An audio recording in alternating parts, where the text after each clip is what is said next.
talkSPORT Sports Update with Trust a Trader. When it matters, get the job done marvellously well by a verified Trust a Trader professional. talkSPORT. Good afternoon. Craig Bellamy's addressed those rumours linking him with the Celtic vacancy. I know it's a little bit cliche, but it's the honest truth. I couldn't want for anything more than what I have at this present moment, and that's where it lies with me. Anything else is just it's not on my radar. The former Hoops forward insists he's focused on getting Wales to a World Cup. On that front, Aaron Ramsey's future's been plunged into doubt, left out of Bellamy's latest squad. It follows reports he's quit Pumas in Mexico. Captain Ben Davies is fit again, so too Dan James. Both rejoin the squad to face Liechtenstein and North Macedonia. The live Champions League action continues this afternoon with Chelsea away at Karabag. Enzo Maresca admits he will rotate his squad, but that doesn't mean he'll be taking the Azerbaijani outfit lightly. They are a good team. They beat Benfica, they beat Copenhagen. They were winning against Bilbao. Then at the end they lost, but for sure it's going to be a tough game for different conditions. Chelsea go to Wolves next, a Saturday night game at Molineux, live and exclusively on talkSPORT. Crystal Palace have asked the Premier League to rearrange their fixture with Leeds United on the 21st of December. As it stands, they're scheduled to play twice in 3 days, with their EFL Cup quarter-final against Arsenal taking place on the 23rd. This as the Eagles have been charged with misconduct for their tifo during the Forest game. It showed Evangelos Marianakis holding a gun to the head of Morgan Gibbs-White. That's a take on his failed move to Spurs. There's more at talksport.com. talkSPORT News. The foreign prisoner who was accidentally released has been named, and pay for London tube drivers is to jump to nearly 80 grand a year. More from the news team at past. talkSPORT weather with QuickFit. Rain or shine, our mobile tyre fitting service comes to you, so you can stay on the sofa this winter. Book today at quickfit.com. Conditions apply. Wet in the north and west, brighter spells elsewhere. A mild afternoon in store for most of us.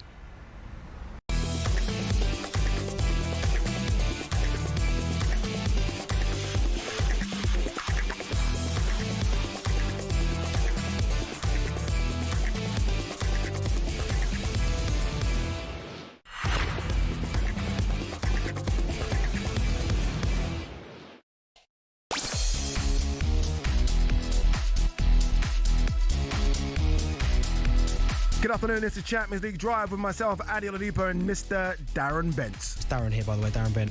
What is that about, by the way? What is that? I'll explain to you after. Can you explain it? Okay. Coming up today, we're going to discuss the Anfield Boo Boys. It's Liverpool 1. No, I didn't boo at all. Didn't clap. It's Liverpool 1, Trent 0, but would fans have him back in a heartbeat? I think the answer is yes. We'll discuss it. We're going to take your calls on it as well. It's Champions League Drive, which means we're going to be building up to this evening's action, including 2 live commentaries on the talkSPORT network. And we're going to be asking how far Haaland is off Messi and Ronaldo levels. And we'll hear what he has to say on the matter as well. And it's been doing the rounds on social media, so we've got involved as well. Makelele, Kante, Caicedo. Give us your start, bench, sell. Very, very easy, I think. All that plus we're going to look at tonight's championship action. And Bolton boss, Stephen Schumacher, who used to play with Mr. Darren Bent for England many moons ago. He joins us as well. This is Champions League Drive on talkSPORT. You can get involved 03717 22 3344.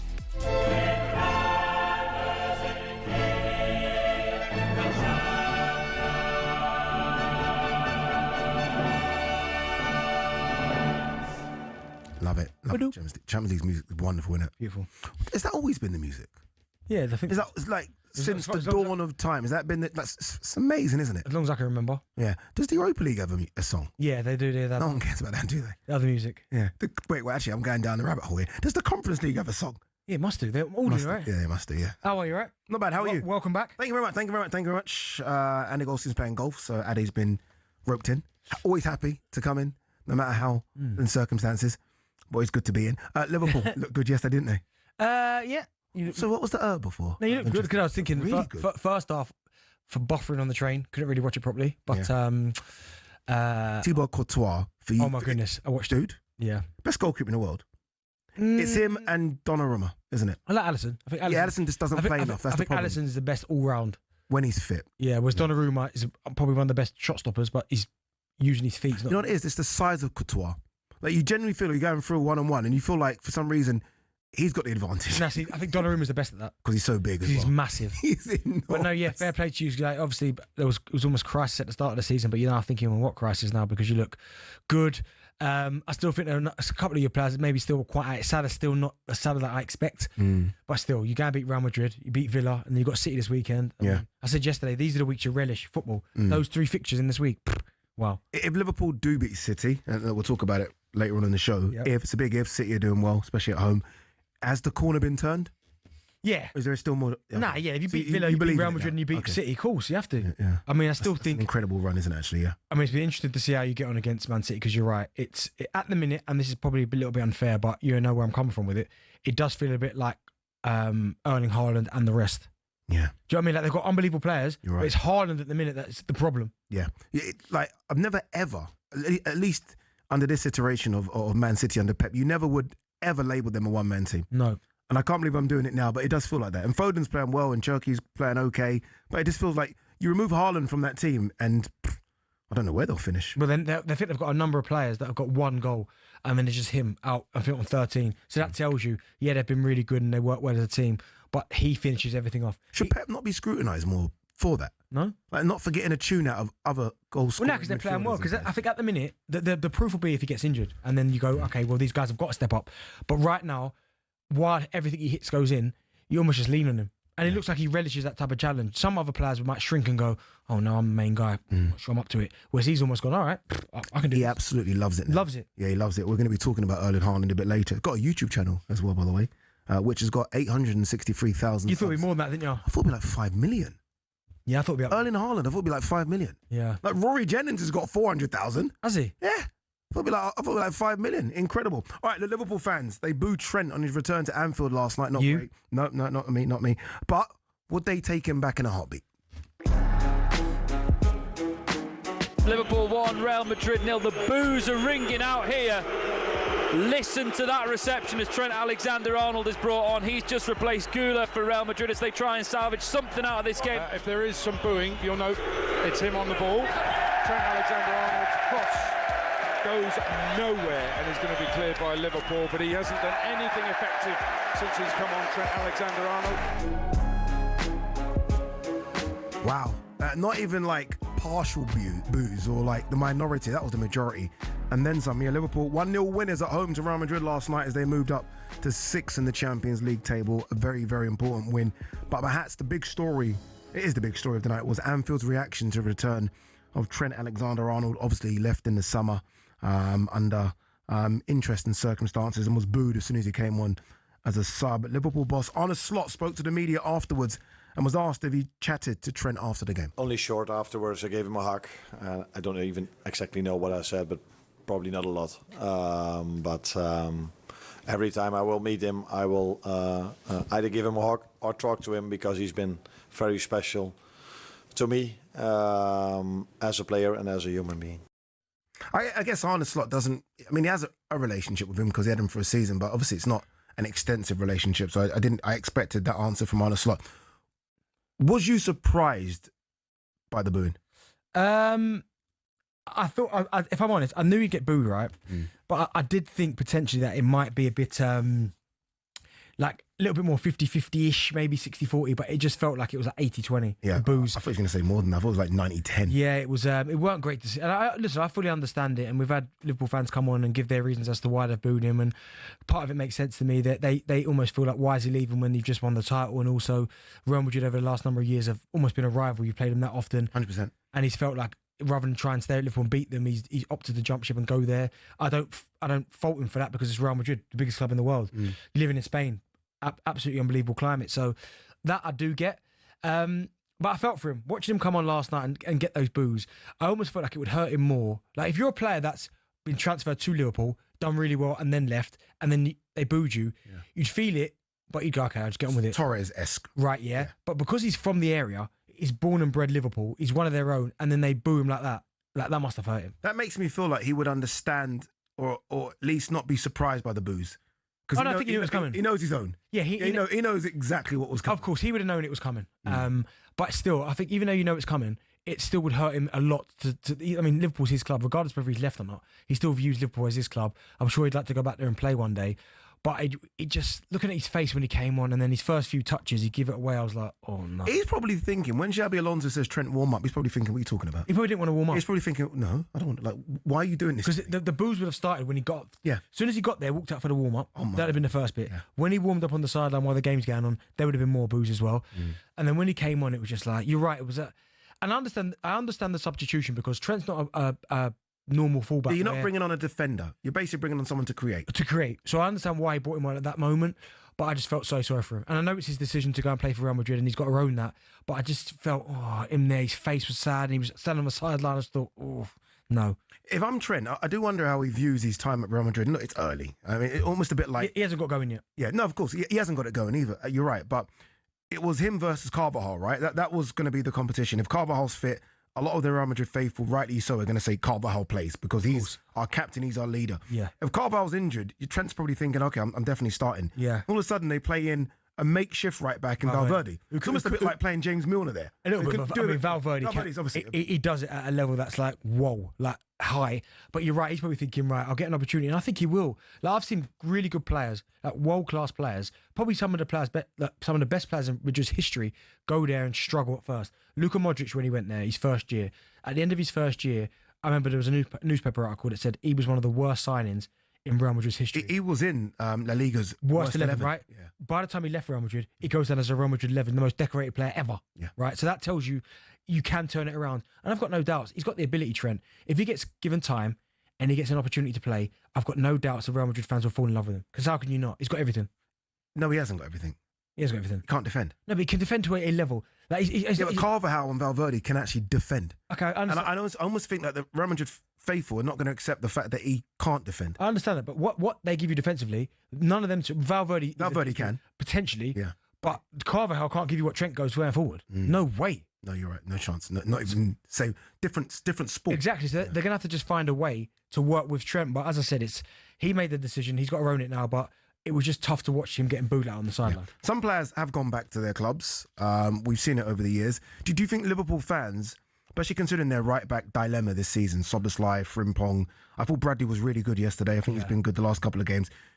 Do you think Liverpool fans would take him back? I know it's never going to happen. I don't think it's going to happen. Yeah, I think so. But do you think there's a world where it's not worked out, like almost a bit like Michael Owen when he wanted to come back and he ended up going Newcastle? Do you think Liverpool fans would welcome him back?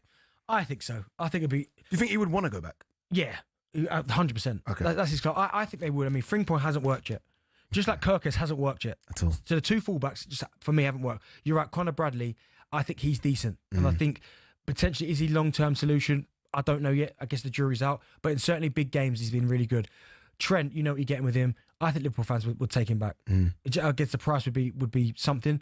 But you can't tell me that Liverpool are not a better side with him in it. Yeah, fact, 100%. You almost feel like Salah is a better player with Trent in the team. Yeah, 100%. Salah misses him. Szoboszlai starting to pick up a bit of that slack in terms of the balls in. Really, really good player, but you're right. I do wonder about Trent regarding the injuries. No one seems to be speaking about that as much anymore. There seems to be, he's back for a couple of games, picks up a knock. Back for a couple of games, picks up a knock. More than I think ever in his career so far. He always seems to be out injured. Is that a worry? You can only be as good as you are when you're on the pitch. Right, correct. And I would say it's a worry, but it's an issue that he needs to address and try and sort it. Because you're right, for long spells, he was durable, rarely missed games. 100%. And all of a sudden now he's picking up little knocks here and there. But I think he'll sort that issue out. And eventually he'll get himself in the team. I've got no doubts about that. But he's got to be given the time to be able to do that. Now, Real Madrid, they can give players time or they can be ruthless. We've seen it, 1 year get out. But Trent's got all the ability in the world to succeed. I've got no doubts about that. But he just needs time. Time. Yeah. He's gone for playing a system at Liverpool, which is completely different to Real Madrid. Completely different. Very quickly, Florian Wirtz on the left. Yep. It's normally Gakpo, it's Florian Wirtz. I know you didn't watch the whole game, but you would have seen the highlights. Is that the space for him now? Is that the position? They've tried him in the 10. They've tried him off the right in Eintracht Frankfurt. He played okay there. I thought almost that was his best game for Liverpool, just because he can float around and he's left-footed, right-footed, so you don't know what he's going to do next. I actually like him, you know. Good player, isn't he? I think he's a really good player. And yeah, he hasn't got going yet, but I've seen moments in every game where I've gone, that's nice. And by the way, he could be sitting here comfortably on 3 goals. Salah, for whatever reason, won't pass him the ball. Like, there was a chance last night where Salah, he cut in and then he shot and he got blocked. Yeah. If he just rolled it to the side, Wirtz taps in the empty net. Yeah. So for whatever reason there, Wirtz could be sitting there, and even Wirtz's reaction, he just turns his back and just walks. Wirtz is getting annoyed about it. Of course he is. It's almost like a Mane situation happening again. All over again. All over again. All over again. All right, it's a drive on talkSPORT. Ade OIadipo alongside the great Darren Bent. We are taking your calls next. Would Liverpool fans take Trent Alexander-Arnold back? Simple one. 03717 223344.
Did you know this? Yeah, Europa League. Yeah.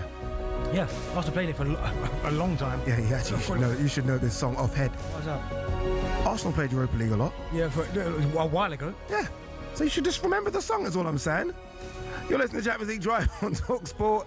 Ade OIadipo Darren Bent and Just Eat. Score yourself a stunning delivery straight to your door. Still to come, we're going to be asking if Chelsea are actually any good. Chelsea are very good. They're a good side. Chelsea a good side. Very good side. A team that's teething.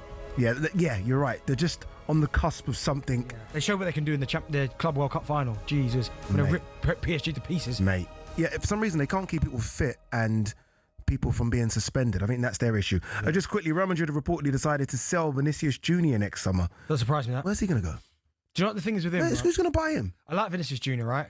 But he's never, ever since he opened his mouth about the Ballon d'Or, Rodri and all throw his toys at the pram, he's never been the same. Never been the same. Not even, he hasn't got a trick on him. He used to. Hey, you take him at Liverpool. Huh? On my left-hand side, just take him at Liverpool. I'll take him at Arsenal too. Yeah, but we couldn't afford. My point is, they're going to want 200 million for him. Throw a couple of players in, man. Yeah, we actually take Gakpo. I come to Arsenal. I'll drive Gakpo there straight away. Gabriel Jesus. Ooh. Who else we got? Okay, Gabriel Jesus. So I thought you meant Gabriel Meningala. Okay, Gabriel Jesus. Who got? Kyle Havertz? No way. I'm giving him. No. Martinelli? Can take Martinelli? No. So this is Real Madrid you're talking about? No, I'm not taking him. We want Trossard. Yeah, there you go. Trossard. I'll give them. Who's the first one I said? Gabriel Jesus. Odegaard? No. Okay. Wembley looks likely to host a 2030 Champions League final, but now we're taking your calls. Would Liverpool fans take Trent back in a heartbeat? 03717 22 33 44. Let's go to the phone lines. Let's go to David first, Liverpool fan. David, would you have him back? I wouldn't, to be honest. Let's be honest about things. Last year, there was 3 players out of contract. Van Dijk, Salah and Trent. Salah and Van Dijk fronted up. They said they wanted to stay. So, what did we hear from Trent? No. So what happens in January then? Trent scores against West Ham and does this talk is cheap gesture. Yeah. The talk was spot on, wasn't it, Trent? He's admitted he was learning Spanish lessons. What you can understand is us fans aren't daft. We clock snide and rap behaviour. You wanted to leave, that's fine, Trent. But he wasn't. He was snide about it and he wasn't honest. And that's why us fans were booing him last night, because he brought that on himself. So save this pity party from all these journalists and these ex-players. Oh, we deserve better. No. His behaviour got him the reception he deserved, in my opinion. Yeah, but he just didn't say anything. Like he didn't come out. I mean, I think the Spanish thing is way overhyped. No, it isn't. He's clearly learned Spanish though, hasn't he? Okay, but I've been learning Spanish. I've been learning Portuguese. No, but he's been learning Spanish to go and play for a team in Spain. Well, he's not going to be learning it for the sake of learning. How do you know that? Well, do you genuinely believe that though? No, but you're right. I don't know it. But that's my point. But I feel like I'm more right and you're wrong on this one. But how? How do you know that? Okay.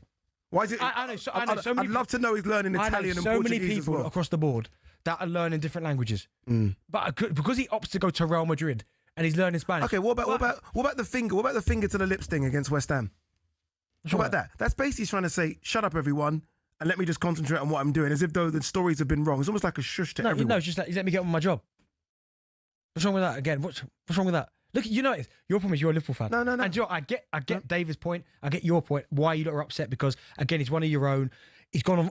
The part that would annoy me, kind of, if I was a fan and I'd never played the game, would be that he left on a free.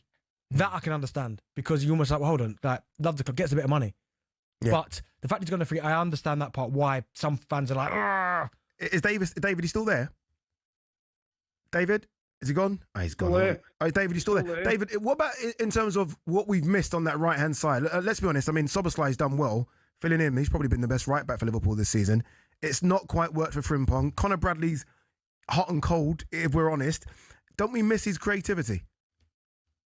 We do. And let's be honest, any team in the Premiership would miss someone, a player of Trent's quality. But I think we've just got to adapt now to play differently, and that's what we're doing by bringing in these players. Obviously, some of them haven't settled. Yeah, Bradley has been quite inconsistent, but I don't think he's been fit, to be honest with you. So I think now if he can just get a run of games into himself, I'm guessing like last night, if that game didn't give him confidence, nothing will. Do you know what it is, though, David, right? And listen, the point as well, right? A really good call is that there's two ways to do it, and you can't win. And this is, and I fully understand being a football fan how you can get emotionally invested, right? So you've got Trent's situation where he doesn't say a word, he doesn't say a peep, and he leaves to go to Real Madrid, he gets booed, and okay, fair enough. And then you've got the Isak situation, where he downright said, "Listen, I'm not playing for this football club." Do you know what I mean? Surely, and that Newcastle fans have got every single right to go, I can't stand him. What he's done to our club. Trent doesn't say anything. The issue, and look at the booze he's getting. The issue with your analogy. Which one's worse? The issue with it. Which is worse? You know, Trent's. It's worse than Isak's. You know why? You know why? Because he's a scouser. Okay, but it's worse. That's the issue, and I think that's what the fan. They look at it like Isak was never a fan of Newcastle. No, Isak never dreamt of playing for Newcastle. He refused to play for your club. Trent is a Liverpool fan. Did he refuse that to literally grew up 5 minutes from Anfield. Did he refuse to play? Vice captain of the club. Did he refuse to play? Didn't refuse to play. Well, there you go. Isak come out and said, I ain't coming back pre-season. I'm not playing for you. I don't care what you do. Didn't play pre-season. Isak. No, but he refused to play. You're trying to tell me Trent is worse than that? Trent is worse. No way. Trent's worse. I'm not having that. All right, let's go to Nick, Liverpool fan. Nick, would you have him back? Not if Real Madrid sold him for a tenner, you can keep him. I'm with the last caller. So what you've got to understand here, and Darren, I love your show. I listen to Sports Bar with Cundy a lot, and with Andy Goldstein. Ade, I know you're a Red. I would say this: Trent's behaviour, because we've watched him proclaim his love for the club. He wants to captain the club one day. He wants to do this. He wants to do that. And as soon as Real Madrid come calling, these players know 2 years in advance what their next move is. And you're talking about, incidentally, learning a language. He's not exactly using Rosetta Stone, is he? He turned up on that first press conference fluent in Spanish. That is a planned move. That is premeditated. I don't agree. And a massive premeditated index finger to Liverpool fans. Of course it is. Of course it's premeditated. Great call, Nick. No, I don't agree. It's not great call. I don't think it is. It's not premeditated. And also as well, by the way. You know it is. 2 years in advance. You're doing the thing of sticking up for fellow footballer. I get it. No, I'm not. It's fantastic. You're trying fantastic. to say that Trent is worse than Isak, which is absolutely ridiculous. I'm trying to say that Trent knew he was going to go to Real Madrid months, if not a year in advance. He might have been undecided. Which is fine. You run down your contract. Look, good luck to him. Real Madrid's a massive club. Absolutely massive. As you say, Spain, I get it. You said good luck to him. Why are you booing him then? No. I didn't boo him. You did. You said good luck to him. Why are you booing him? I just didn't applaud him.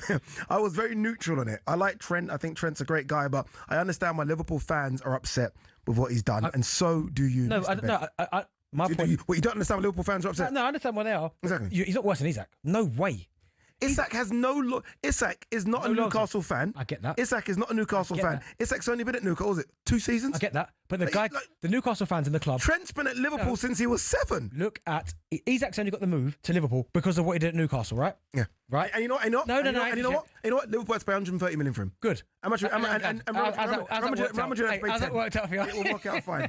Right, still to come. We're going to be joined by Bolton manager Steven Schumacher. But first, it's time for no Googling. I can't believe you think that. That Isak's not as bad as... wow. Okay, fair enough. Text in, which one's worse? By the way, Isak forcing his way out of Newcastle, or Trent not saying anything, or Trent not saying anything and going to Real Madrid for a tenner. That's what it was, tenner. Last night, Jude Bellingham became the youngest ever player to reach 50 Champions League appearances at the age of 22 years and 128 days. We want to know, whose record did he break? Jude Bellingham became the youngest ever player to reach 50 Champions League appearances at the age of 22 and 128 days. Whose record did he break? Answer when we come back.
Some say Liverpool's Champions League win over Real Madrid is the official turning of the corner for Arne Slot. But how about Spurs bouncing back from defeat to Chelsea? talkSPORT's Simon Jordan says the criticism Thomas Frank has come in for in recent days is silly. In the immediate term, because people were very critical of his performance on the weekend. I mean, I think he's doing okay.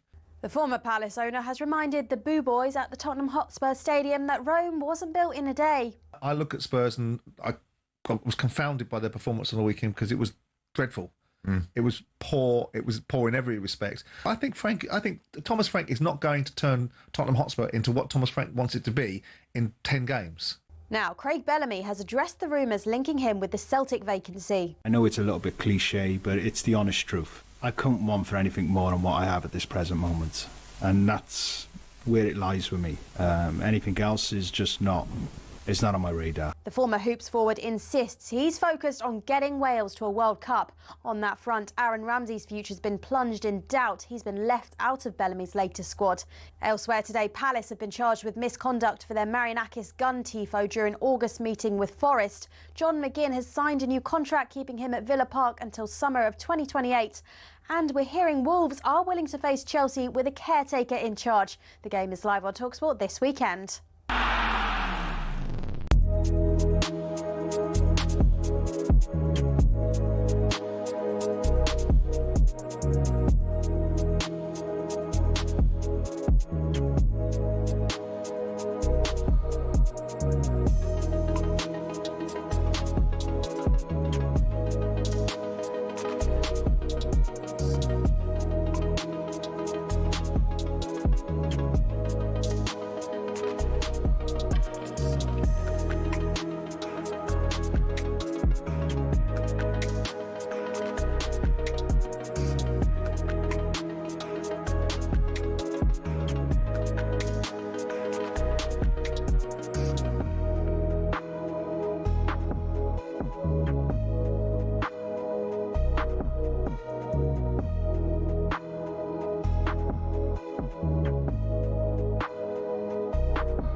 There's a remix to it. Yes, we do. There's a remix to it. DJ. When you have you got the non-remix version again? What player? Let's see if we're on the same wavelength. What player springs to mind when you hear that Champions League music? This one? No, the original, not that remix. The original Champions League music. What player do you just close your eyes and think of? Just comes to mind. Ronaldinho. Okay, mine's Del Piero. Is it? Yeah, I don't know why it is Del Piero. Do you know what mine is? You know, when he's at AC. And then the Champions League music playing, and then he's like doing that thing with his tongue. Yes, he's like rubbing his hands he's together. ready to go. Like, here we go. When they go down the line. Yeah. Ronaldinho, fantastic. Oh, first one. Isak is much worse than Trent. No, you got the whole thing on. Yeah, look there. Look, read the top. Look. I haven't got it. Is that what it says? Yeah, because it is. Right, anyone else? Anyone else say Trent's worse? What about Milner leaving Liverpool? He's a rat too. Okay. Wow. Steady. Can we dump those words? Okay. Yes, a lot of them just agree with me. All right, cool. The no Googling question before the break. A lot of them just agree with you. Just read the ones that agree with you. We asked, Jude Bellingham became the youngest ever player to reach 50 Champions League appearances at the tender age of 22 years and 128 days. Whose record did he break? Cesc? No, good guess though. Cesc, a very good guess. Give me a club that he played for. No, if I say that, you'll get it. But I'll do it anyway. Real Madrid. I still won't get it. Casillas. Oh, okay, yeah. Yeah, he made his debut like 17, didn't he? Yeah, remember that? 17. Yeah, there was an injury, he got in the team and never came out of it. That was it. Who did he replace in the team?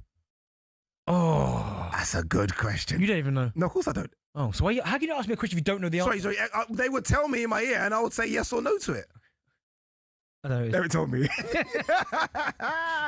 Iker Casillas, 22 years and 152 days. Fantastic. He's almost fantastic. I mean, he's one of the greatest goalkeepers ever, right? But he almost gets forgotten about. Like when you talk about the best, people often forget about him, man. Would he not be your your Champions League 11 of all time? Would he not be? I mean, if I had picked an all-time 11 Champions League, Neuer. Yeah, agree. Wow. All right, we're going to be asking him Chelsea. We might do that actually on the show today. Actually, Champions League 11. We're going to be asking him Chelsea. It's coming. Hold on. My show. Sorry, one second. For 3 days, it's my show. Oh. Just comes in and thinks he does what he wants, yeah? Yeah, that is exactly what I think. We're going to be asking if Chelsea are any good, and we're doing that because Chelsea head to Karabakh in the Champions League tonight, a game you can hear live over on talkSPORT 2. It gets underway at 5:45. Ian Danta is watching for talkSPORT, and there's the team for us. Dance. Hey, Ade. Well, Chelsea have made wholesale changes from the team that won at Tottenham at the weekend. 7 in all made by Enzo Maresca. Only Robert Sanchez, Marc Cucurella, Reece James and João Pedro survive. Otherwise, all change. Looks like Tyreek George will be starting up front. Let's give you the lineups in full. Robert Sanchez in goal. Looks like Reece James is reverting back to right back tonight. He's been playing in defensive midfield lately. Next to him, João Hato, Tosin Adarabioyo and Marc Cucurella. Then Romeo Lavia and Andre Santos are the holding midfielders in a 4-2-3-1. Esteval, João Pedro and Jamie Gittins in behind Tyreek George in attack. And as for the Karabakh side from Azerbaijan, they make just one change from their defeat to Athletic Club, bringing in Yankovic for Akunzadeh, and that means Camilo Duran will lead the line for the home side. While coverage starts at 5:30 over on talkSPORT 2 with kickoff, as you say, at 5:45 in the Champions League. It's Karabakh against Chelsea. Yeah, we'll be giving you updates about that as to when the goals go in, because I think they will go in, but you can listen to that over on talkSPORT 2. All right, let's talk boxing now. Let's switch our attention because there is a big fight card. 22nd of November. It's live on the Zone. talkSPORT as well will be sharing and covering the event. Main event is a cracking one. Anthony R versus David Benavidez, WBC light heavyweight title fight. Brian Norman versus Devin Haney's on that card as well. Jesse Bam Rodriguez on the card, pound for pounder, as well as Sam Noakes, from British and Commonwealth champion. He takes an Abdullah Mason world title, WBO lightweight world title, and he joins us now. Sam, how you doing, my friend? I'm very good, mate. How are you? Not bad. Are you still here, Sam? Have you not travelled over to Saudi yet? No, I'm still here. I'll fly next Friday. Yeah. What's the feeling, Sam? Is it excitement? Is it one just, I want to get over there? It's a big, I think it's the best card of the year. And you're on that. Yeah. Is it excitement right now? Yeah, I think I'm excited. I think obviously with all the fuss we've had down the gym today, all the reporters, and obviously doing an interview with men such as yourself, I think it's starting to hit home now, you know. I think just itching to get out there, as you say, yeah, I think Friday can't come soon enough. Now, I think the bookies have got he's a heavy underdog. What do they know? That's exactly what I was about to say. What do they know? But how confident are you that you can get a result in this fight? Yeah, I'm 100% confident. I'm not there to make up the numbers. I'm not there just for a paycheck. I'm there to win that title and bring it home. What do you make of him, Sam? Obviously, look, very skilled fighter. I mean, you would have sparred fighters like that. I mean, you had some rounds against Shakur Stevenson, so you understand those kind of American slicksters. What do you make of him, though? Because he has been down a couple of times, but he is slick. He's a good prospect. Yeah, I mean, he's a brilliant fighter, isn't he? We both earned our position in this fight, and I think obviously he's got flaws and he's got things that I can capitalise on, and I think that's what's going to make it a brilliant, exciting fight. Sam, now you've only fought once this year, so are you feeling fresh? Are you feeling good? Do you think you've been obviously enough activity, should I say, this year? I think obviously more activity would have been nice, but luckily I'm always in the gym, and obviously all the other boys who've been sparring and I've been helping them out for their fights. So it's not like I've had time to go stale really. And then obviously we found out about this fight early enough that I've had plenty of time to prepare. Yeah, everyone's excited about these Riyadh season cards. It's been just over 2 years now. The first one, Ngannou versus Fury. I can't believe how much the landscape of boxing have changed. But you've not had a fight yet over in Saudi Arabia. You would have watched it though. Excited for that? Just the idea of going over there, something different. Obviously, the majority of your fights, Sam, have been over here in the UK. Excited to just try something different? Yeah, no, I think it'll be good. Obviously, I've been over to Saudi 3 times for previous fights. Watch Moses Tamer out there and Fury. And I think it'd be nice to go out there, not as a spectator this time, and actually have like all the fight weeks and get all used to all that sort of feeling. And I think obviously it's like the first of the big fights for me. Sam, do you almost feel like the landscape's changing? And when I say that, for so long, it was always Vegas, America. That was where all the big fights were. Say again, Sam?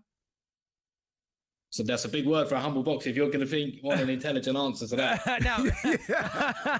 No, but basically saying that a lot of the big fights used to happen in Vegas in America, but of course now Saudi, they are the ones that are putting on the big fights. Do you think now that that's where we're going to see that, obviously, moving forward, the big fights are going to be? Or do you think eventually it'd be back in America? No, I think Saudi's taking precedent now, and you've just got to look at the history of them events. They've all been massive. I mean, everyone I've been to has been huge, and I mean, the Fury fights, and obviously this card's massive as well. I mean, the names on the card's brilliant, isn't it? But I think Saudi's like the new home of boxing. What does this mean for you, Sam? Not just the fact that you're going over there, it's a world title fight, which is obviously the dream, and you've done it the right way, British, Commonwealth, which I think is important to kind of know that you're above British, know that you're above the Commonwealth, you're a world-level fighter. What does this mean for you? All the attention, as you say, the media. Some fighters hate it. I've done interviews where some fighters would just turn the camera off straight away. Some like it. But this is a massive opportunity for you, though, isn't it? I mean, everyone's talking about it. Honestly, it could headline. Let's be honest. You versus Abdullah Mason could headline anywhere. You're probably fourth on the card, which is crazy. But you must be excited about the prospects of what could happen. It could change your life November 22nd if you win this. Oh, yeah, 100%. I think winning this changed the fight. And I mean, I'll probably branch into one of them fighters. I'm not a big fan of all the interviews and that, but I think it's good, and it's a big fight. There's going to be a big fuss made, and I feel like it should be as well. I think, as you say, every fight on that card could be a main event in any place in the world. And then, Sam, you must look at the division. If you win, and for me, I think you've got a really, really good chance of winning. I've said this to everyone that would listen. If you win, you look at the division. Javante's there. Obviously, look, there's an asterisk. We don't know what he's doing right now, but Shakur's the top dog. Zepeda's around. I mean, there's so many big fights to be made if you can become world champion. Big money fights as well. I like the sound of big money fights, man. I think that's the plan. That is the plan. That's what we're in the sport for. I think, obviously, win this, and then, obviously, the world's my oyster, really. You can pick a big fight of any one of them names you just mentioned. What's camp been like, Sam? Is it just now raring to go? All the sparring's done? You're on weight. You still look very big. I'm looking at you, Sam. I mean, you're one of the biggest lightweights I've seen. You still look very big, Sam.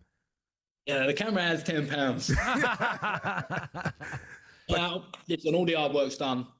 We got a couple of rounds of sparring next week. But yeah, just itching to get there now. I've been a long camp. Al was a coach Zilla at the start, but it's all good now. Everything's coming together nice, and we're peaking at the right time. What about the time difference? There's a lot of talk, obviously, it being for the American audience. I'm guessing there's a good chance it starts late, like early in the morning. 1, 2, you could be walking. How do you prepare for that? I mean, are you sparring then at that type of time in the night? Like, how do you prepare for what could be a 1 o'clock in the morning, 2 o'clock in the morning ring walk? I think it's just as you're saying it. We just train later, stay up later, and just get used to that time before we get out there. The good thing is we've got enough time to prepare for that. It's not like just sprung on us. So I think, obviously, we've put things in place that's going to help us deal with that when we get there. But everything runs late out there. So I think when you're there, it won't be too bad. Sam, good luck, my man. Honestly, really appreciate it. I should be going out there as well, so hopefully we get to sit down and talk. I know you don't like talking, Sam, but you got to. No, you, mate. You're all right. Top man. Top man. Sam, good luck, my man. Thank you for coming on. Cheers, Sam. It's crazy, that. I mean, what a fight's going to be. I was going to ask you the same question, because, listen, you obviously one of the main men in boxing, presenting all over the world. Have you noticed a shift? Like, of course, me growing up, Las Vegas, America was where all the big fights, Caesar's Palace, MGM Grand, but now Saudis are coming and have been unbelievable for boxing. Have you noticed a change that maybe Saudi is now going to be the new Vegas of boxing? Probably. There aren't that many big fights in Vegas. Obviously, Canelo Crawford was in Vegas, but there was a time when you were guaranteed a September-May fight in Vegas because of Mayweather, and because of Canelo. Now they're moving around. So we're seeing big fights, obviously, over here, Wembley Stadium, Tottenham Stadium, obviously Conor Benn one coming up. We're seeing fights in Africa now. Yeah, obviously Matchroom go to Africa, 20th of December. Amir Khan's got Amir Khan's kind of pushing that. They go to Nigeria. So now, all of a sudden, it's gone from just being Vegas and the UK to genuinely being worldwide. Yeah. Which I think important to grow the sport. Like boxing's got fans all over the world. And it shouldn't just be Vegas and the O2 Arena. No. It should be everywhere. So I think we're seeing that now. All right, this Saturday, the WBC interim 154-pound title was on the line in Texas. Undefeated KO machine. I love this guy. Virgil Ortiz takes on counter-punching technician Erickson Lubin. Remember, you can watch that live this Saturday only on DAZN.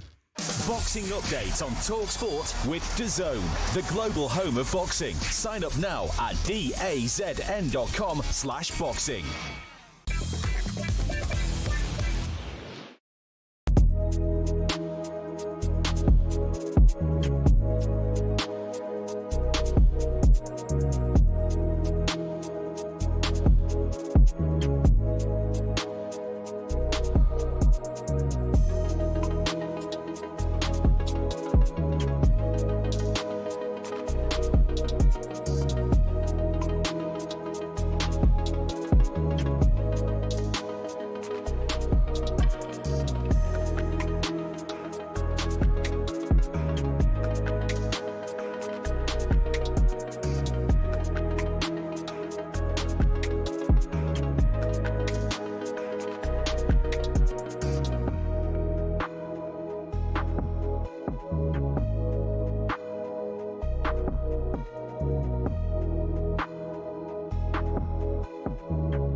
Very aggressive.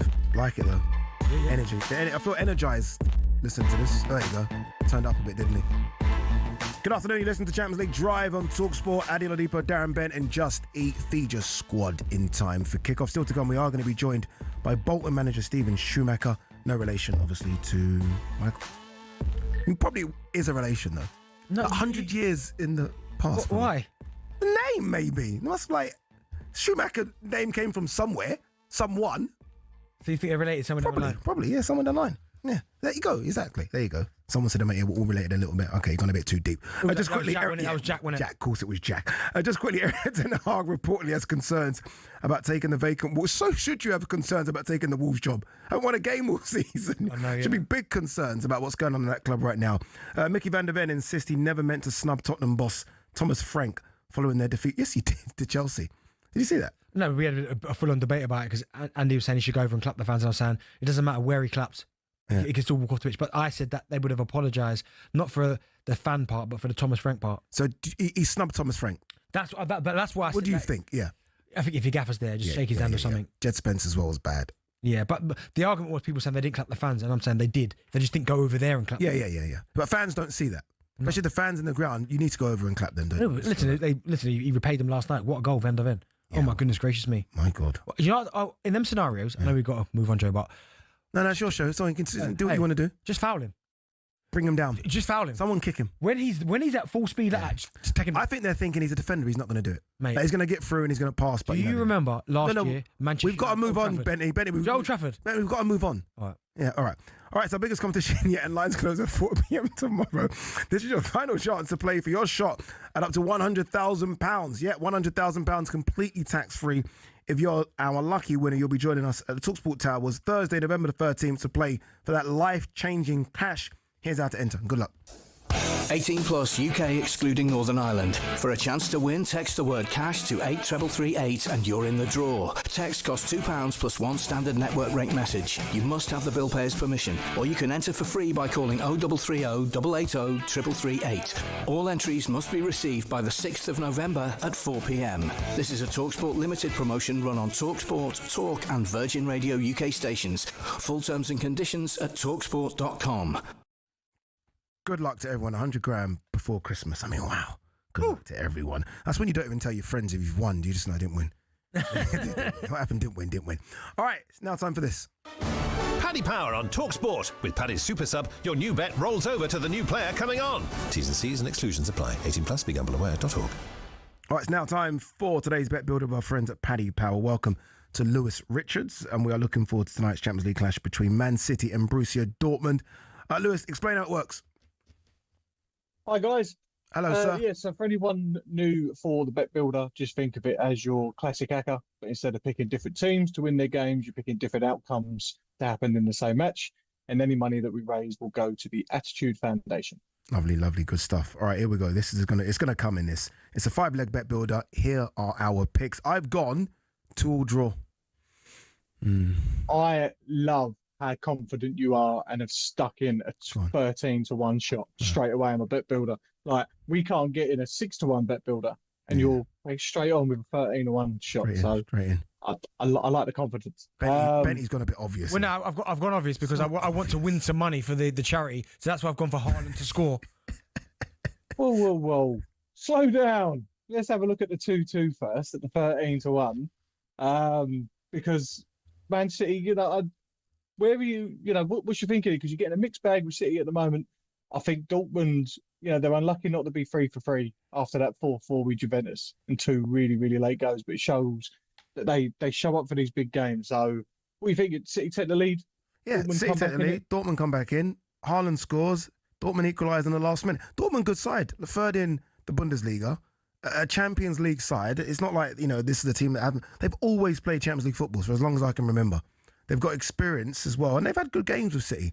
Remember the one where Jude scored and it was ruled out, and I think that would have knocked City out. I can't remember the implications, but they've always had good games with City. I know City are the favourites, but I feel like at the back, City still aren't as strong as we think. It's only because they score so many. I think everyone discounts it. At the back, they're still a bit wobbly, so I think there'll be goals in this game. Yeah, you see, you put it like that 2-2 starting to look really tasty at 13-1. Sorry, Benny, cut you off. What was your selection? He's angry now. He's angry because you cut him off. Listen, I'm never angry. I'm trying to win money for other charities, so that's why I've gone for the obvious one, Haaland to score at any time. Yeah, guy's an absolute machine, and he 8 of 15 to score at any time. And you think without him this season, just where would City be? 7 goals in his last 5 and 4 goals in the Champions League as well this season. So 8 of 15 is looking a really decent price. Frightening. The producer has gone Ryan Shirky to have a shot anytime. Has he had a shot yet in the league? Well, he's 40 to 1 on. This could be the shortest selection that we've ever had in a bet builder. So if this is the only leg to let us down, don't let him forget it. Yes. But for what I see, he's only had 6 shots for City so far this season. So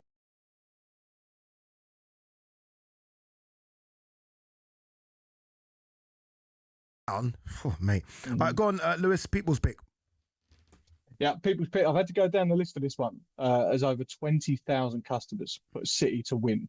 But of course, we're going for the draw. So they are going for Haaland to commit 1 or more fouls at 2 to 5. They're starting to think that Haaland's going to have a real fight on his hands tonight with that defence. Like it, not bad. And the last selection? Yeah, my selection, same as Benty, trying to win money. So going short with Doku to be fouled 2 or more times at 3 to 10. It's a short selection, but it's so tricky. He's got over a 50% rate of successful dribbles in the Premier League. Expect him to make plenty of runs tonight. So 1 to 3 to be fouled twice. Looks pretty decent price to me. All right, a couple of those were big odds. Go on, what's the value of the charity bet? Total odds for this is just over 44 to 1. So it's £443 to the Attitude Foundation if we can get this in. If we can get it in, indeed. Lewis, top man, as always, thank you very much. That's Paddy Power's Bet Builder for today. Minimum odds to 5 per leg, 18 plus, begambleaware.org. Paddy Power on talkSPORT. With Paddy's Super Sub, your new bet rolls over to the new player coming on. T's and C's and exclusions apply. 18 plus, begambleaware.org. Very quickly, Ryan Shirky, impressed so far this season or not? Yeah, he's been all right, but I think Haaland just made everyone go under the radar. He's done all right. Tijani Rangers is the one. Yeah, oh yeah, very good player from AC Milan. All right, when we come back, we're going to talk about a team that's been up and down this season, but I think a dark horse is for everything. We're talking Chelsea.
Some say Liverpool's Champions League win over Real Madrid is the official turning of the corner for Arne Slot. But how about Spurs bouncing back from defeat to Chelsea?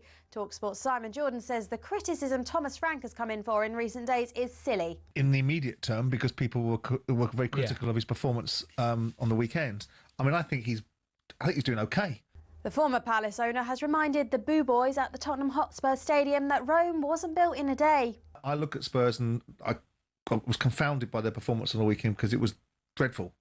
It was poor. It was poor in every respect. I think Thomas Frank is not going to turn Tottenham Hotspur into what Thomas Frank wants it to be in 10 games. As for Liverpool, Danny Murphy reckons a lot rides on this weekend's clash with Man City, but he praised Slot for making a cute change in the Madrid game. Madrid played Valverde right back, super athlete, big, strong. I think that was Alonso thinking Trent might struggle with Gakpo's pace and physicality. He didn't even play Gakpo, played Verts off the left and let him go wandering, which caused Madrid problems. Now, Craig Bellamy has addressed the rumours linking him with the Celtic vacancy. I know it's a little bit cliche, but it's the honest truth. I couldn't want for anything more than what I have at this present moment. And that's where it lies with me. Anything else is just not... It's not on my radar. The former Hoops forward insists he's focused on getting Wales to a World Cup. On that front, Aaron Ramsey's future's been plunged in doubt. He's been left out of Bellamy's latest squad. It follows reports he's quit Pumas in Mexico. Despite being very confident, Nick Kyrgios is not taking his upcoming battle of the sexes against Aryna Sabalenka lightly. And don't get me wrong, I'm very aware that Aryna Sabalenka is a dangerous tennis player. She's extremely confident. It's impossible to achieve what she's achieved without having confidence against whoever she plays. I know for a fact that she doesn't care who's down the other end, that she believes she can win any match she plays. Elsewhere today, Palace have been charged with misconduct for their Marianakis gun tifo during August meeting with Forest. John McGinn has signed a new contract keeping him at Villa Park until summer of 2028. And we're hearing Wolves are willing to face Chelsea with a caretaker in charge. The game is live on talkSPORT this weekend.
Good afternoon, you're listening to Champions League Drive on talkSPORT. Ade OIadipo alongside Darren Bent. Still to come, we are going to be joined by Bolton manager Stephen What was that?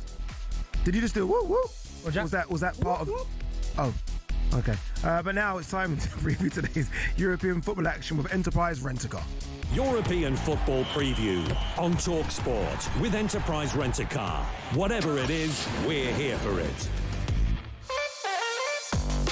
But Caicedo's in here. Caicedo down the middle. He squares it to Pedro. It's 1-0 to Chelsea. And Pedro wheels away in celebration. They're making mistakes and, you know, they're having these little blips after great games. And I've been banging the drum. I said, that's what you will get with young players. You've spent £1 billion on a squad. You've got two players in midfield who are worth £220 million. Caicedo's probably the best midfielder in the world right now. It's a winner for Chelsea. Chelsea 2, Liverpool 1. And it's Esteban who has won it. Deep into stoppage time here. I think they're a good side. I think they've got a good manager. Can we put the camera on Bentley, please, quickly? Come on, Benny. You stop dancing. I'm professional. Chelsea go away to Karabakh in the Champions League tonight. A game you can hear live over on talkSPORT. It all kicks off at 5:45.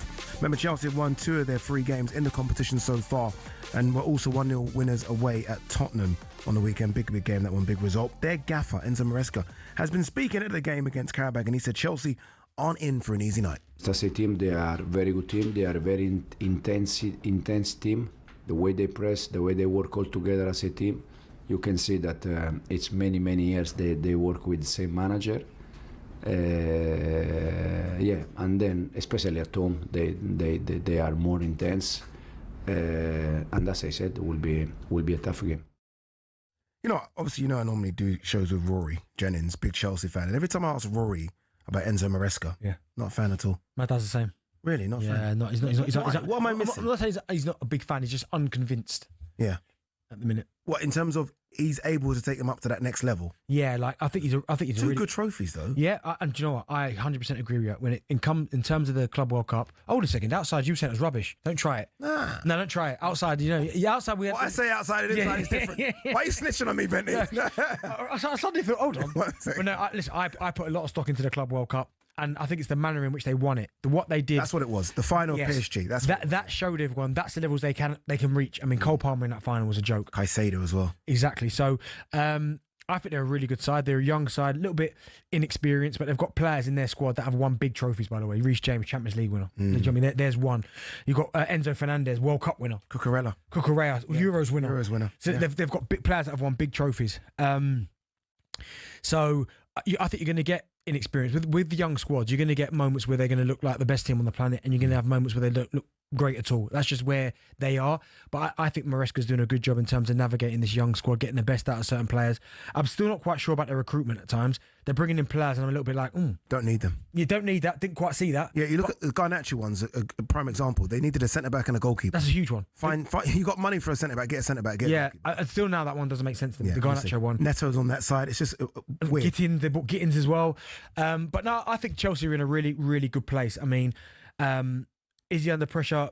Enzo Maresca, I possibly don't think he is. I think the Club World Cup was a kind of big indication of where this club can be, and the development of certain young players. I mean, Esteval at the minute, he's looking like one of the most talented young players on the planet.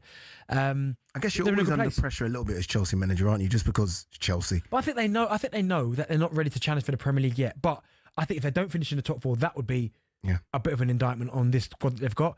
But they're more than good enough to easily finish in the top four. They've won 6 out of their last 7. The only blip's been that Sunderland game. Sunderland are actually really good this season. Yeah, you're obviously going to say that, aren't you? And give me the stare as well. Yeah. They're finding consistency, aren't they? Because that I guess was the thing labelled at them. Like, it's a young team, as you say. They're going to be inconsistent, and they were at the start of the season. But now, I mean, winning 6 out of your last 7, when there's European games mixed in there as well, you're going to Tottenham Hotspur Stadium, which is never an easy away game just because of the rivalry between the two clubs. Yeah, League Cup games in there as well. Yeah, you beat Liverpool at home. I mean, that's a good run of form. I think so. And so, do you know what? Winning breeds confidence. And I don't really care who that's against. And I always used to say that about being a striker. For me, pre-season was always an important time for me. I don't care if it was a pre-season friendly and you played against lesser opposition. Scoring goals in any game breeds confidence. Yeah. And Chelsea winning games against any opposition, Champions League, Premier League, EFL Cup, breeds confidence. And right now, they're doing that. The Sunderland result is one of those freak results where it can happen. And as you said, Sunderland are a really good side. Yeah. But Chelsea, we're looking at this competition and looking at Karabakh, they should win this. I don't care at any stretch, whatever team they've put out, and we've seen the team that they've picked, they should be winning this game. Hands down. This is Chelsea's side against Spurs. I guess this is the strongest 11 they can field. You tell me where the weak link is in terms of where they can get better. João Pedro for the middle, number 9. He's not. You're starting that end of the pitch. Yeah. João Pedro, Garnacho, Fernandez. Okay, stop. Garnacho, I'm not sure about. Yeah. Fernandez, Enzo. So I'm not his biggest fan, but he has popped up with big goals for Chelsea. I still think there's a better balance. Like if everyone was in their squad was fit. Yeah. Their best midfield 3, I think, is Lavia, Caicedo, Cole Palmer. Yeah. I think that balance of that 3... Almost like letting Caicedo and Lavia be the pit bulls and stop everything, and Palmer just go and do what you do. But we know Caicedo can stop it with a goal as well. Yeah, he can. Gusto. What, right back? Right back. Yeah, well, Reece James is the one. Oh, yeah, Reece James, Cucurella. So Reece James, Cucurella, left back and right back, and Chalobah and Fofana. I think the centre-back's an issue. Centre-back pairing's an issue. They haven't found a centre-back pairing. It's almost whoever's fit can play. I like Levi Colwill, and it's a shame that he's injured, because I think he would be the one that starts every week. And then it's right, who plays alongside him? You've got Tosin, you've got you've got Wesley Fofana, but unfortunately he can't stay fit. I think once they find that pairing, or in the January or the end of the season, they might go and bring one experienced one. A little bit like Thiago Silva now. If you drop Thiago Silva into this team, Perfect scenario. You go, okay, here we go. Because I do look at who's the leader in that dressing room. I know Reece James is the captain, but he doesn't look like a vocal captain. No. So I'm like, who barks out the orders when needed? I don't think they've got one. Yeah. Levi Corway could be that. Yeah. But I'm not quite sure. But I know what you're saying with that, because I look at Thiago Silva when he was there, and he was the guy that he walked in. Listen, this is what's going to happen. 100%. So I think if they had a bit of experience in that centre back role, that's one thing they lack from the big. So like Arsenal, Declan Rice would do it. Well, Liverpool, Van Dijk would do it. Man City, Ruben Diaz, Rodri would do it. Yeah. You know, I look at Chelsea and I think, who does it? No, but they do it a different way. Yeah, just do it a different way. Yeah, I guess so. How do you think they get on against Karabag? Oh, they win tonight. I think comfortably 2-0. Yeah. Do you give them a chance in the Champions League? Bear in mind, this is a team that's done well in Europe. I know it's Conference League, but they've still got European experience. As you say, they've got a right back captain who's won the Champions League. They beat the best team in the world in August, right? Do you know what I will say? Chelsea as a football club, right, in cup competitions and European cup competitions, find a way. Yeah. You look at the 2012 against Bayern Munich in Bayern. Somehow they I know they win on penalties. They somehow find a way to win that game. Crazy. Man City, I remember the build up to that game. I almost found it a little bit disrespectful because everyone on the planet was going, right, it was almost a foregone conclusion. Yep. This is the first time Pep wins the Champions League for Man City, right? Yeah, Chelsea just make up the numbers. Again, Thomas Tuchel comes up with a game plan. They win it 1-0. They win I know it's the Conference League last season, but they were always going to win that. Yeah. Club World Cup. That's the one for me. They just found a way to go and win it. I couldn't believe that performance against Paris Saint-Germain. Still can't believe it. So would I be surprised if they won the Champions League? To a degree, yes. But then when I actually sit back and think about Chelsea in Europe, I go, it's part of what they do. Yeah. At Chelsea on their day 11, if everyone's fit, again, that front three will probably be Cole Palmer on the right. It's hard to pick the three in it. Is it Neto? I think Neto's better on the left. And then is it João Pedro Delat through the middle? Yeah. Yeah. And Esteval. But the fact is they've got bodies up there now. Yeah, of course. Yeah. If they put their, which I'm not quite sure who it is, but if they play their 1 to 11, I think, and people might say we're getting the Club World Cup, I'm going back to that. But that final where Maresca had his game plan down to a T, and the way they absolutely ripped PSG to pieces. Now, when I say to pieces, I think it was 3-0 it finished. Yeah. It should have been about 6, the way that Chelsea ripped them to pieces. So I think on their day, they will give anyone a game. It's just consistency. 38 Premier League games. I'm not quite sure they've got the consistency and the kind of experience to go the whole way and push the whole way, but that will come. Is Sanchez an issue for them? Funny enough, he was actually very good in that Club World Cup final, made a couple of good saves, but you can never really win the big ones if you don't have a proper world-class goalkeeper, can you? See, do you know what? Again, it's one of those where every time I think, do you know what? I think he might be all right. He'll do something and you go, here we go again. But he's been consistent, and unless you can find the one that you know is 100% the right goalkeeper for you, I guess he's okay. Stick with what you got. Yeah, you're right. Until you are willing to kind of break the bank for something special. All right, that was a look at today's European action with Enterprise Rent-A-Car. Whatever it is, they're here for it. European football preview on talkSPORT with Enterprise Rent-A-Car. Here for it. Book now at enterprise.co.uk. Be really good to hear from Chelsea fans. Obviously, look, big game coming up for you against Karabag. But the question we're asking, are Chelsea any good? They are good. What kind of question? No, it's a good question because are Chelsea favourites for any of the big trophies? You think they're good? I think they're very good. I think they're very good. But why can't they? Like when you think of favourites for the Premier League, it's Liverpool, Arsenal, Man City. Let's go Arsenal, Liverpool, Man City. That's the order, right? Why ain't Chelsea in that conversation? With the money they've spent, they're not ready yet. With the trophies they've won, why not? They're not ready yet. They spent a lot of money, but it's still a young squad. Yeah. Like Liverpool, Man City, and Arsenal have been battling it out for the last 4 or 5 years. All of them are set. Yeah. Chelsea are trying to get to that level where they're set. And listen, they've made a good start, by the way. You look at their team, some of the young players have signed. Caicedo, you say he's young, what is he, 21, 22? Yeah. He's one of the best midfield players in the world. So it's an obvious one then, isn't it? Go and buy experienced players in January. It's not their model. Go and buy 27-year-olds. It's not their model. And that's why I think Chelsea fans are annoyed, because they think we're so close. We just need, as you said, a Thiago Silva. Yeah. A few 30-year-olds sort of dotted around that squad, and maybe it could go. But look, Chelsea fans, get in touch. Are you happy with Enzo Maresca? So far, so good, it seems. And what will be your front three as well? Get in touch, 03717 22 3344.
Definitely.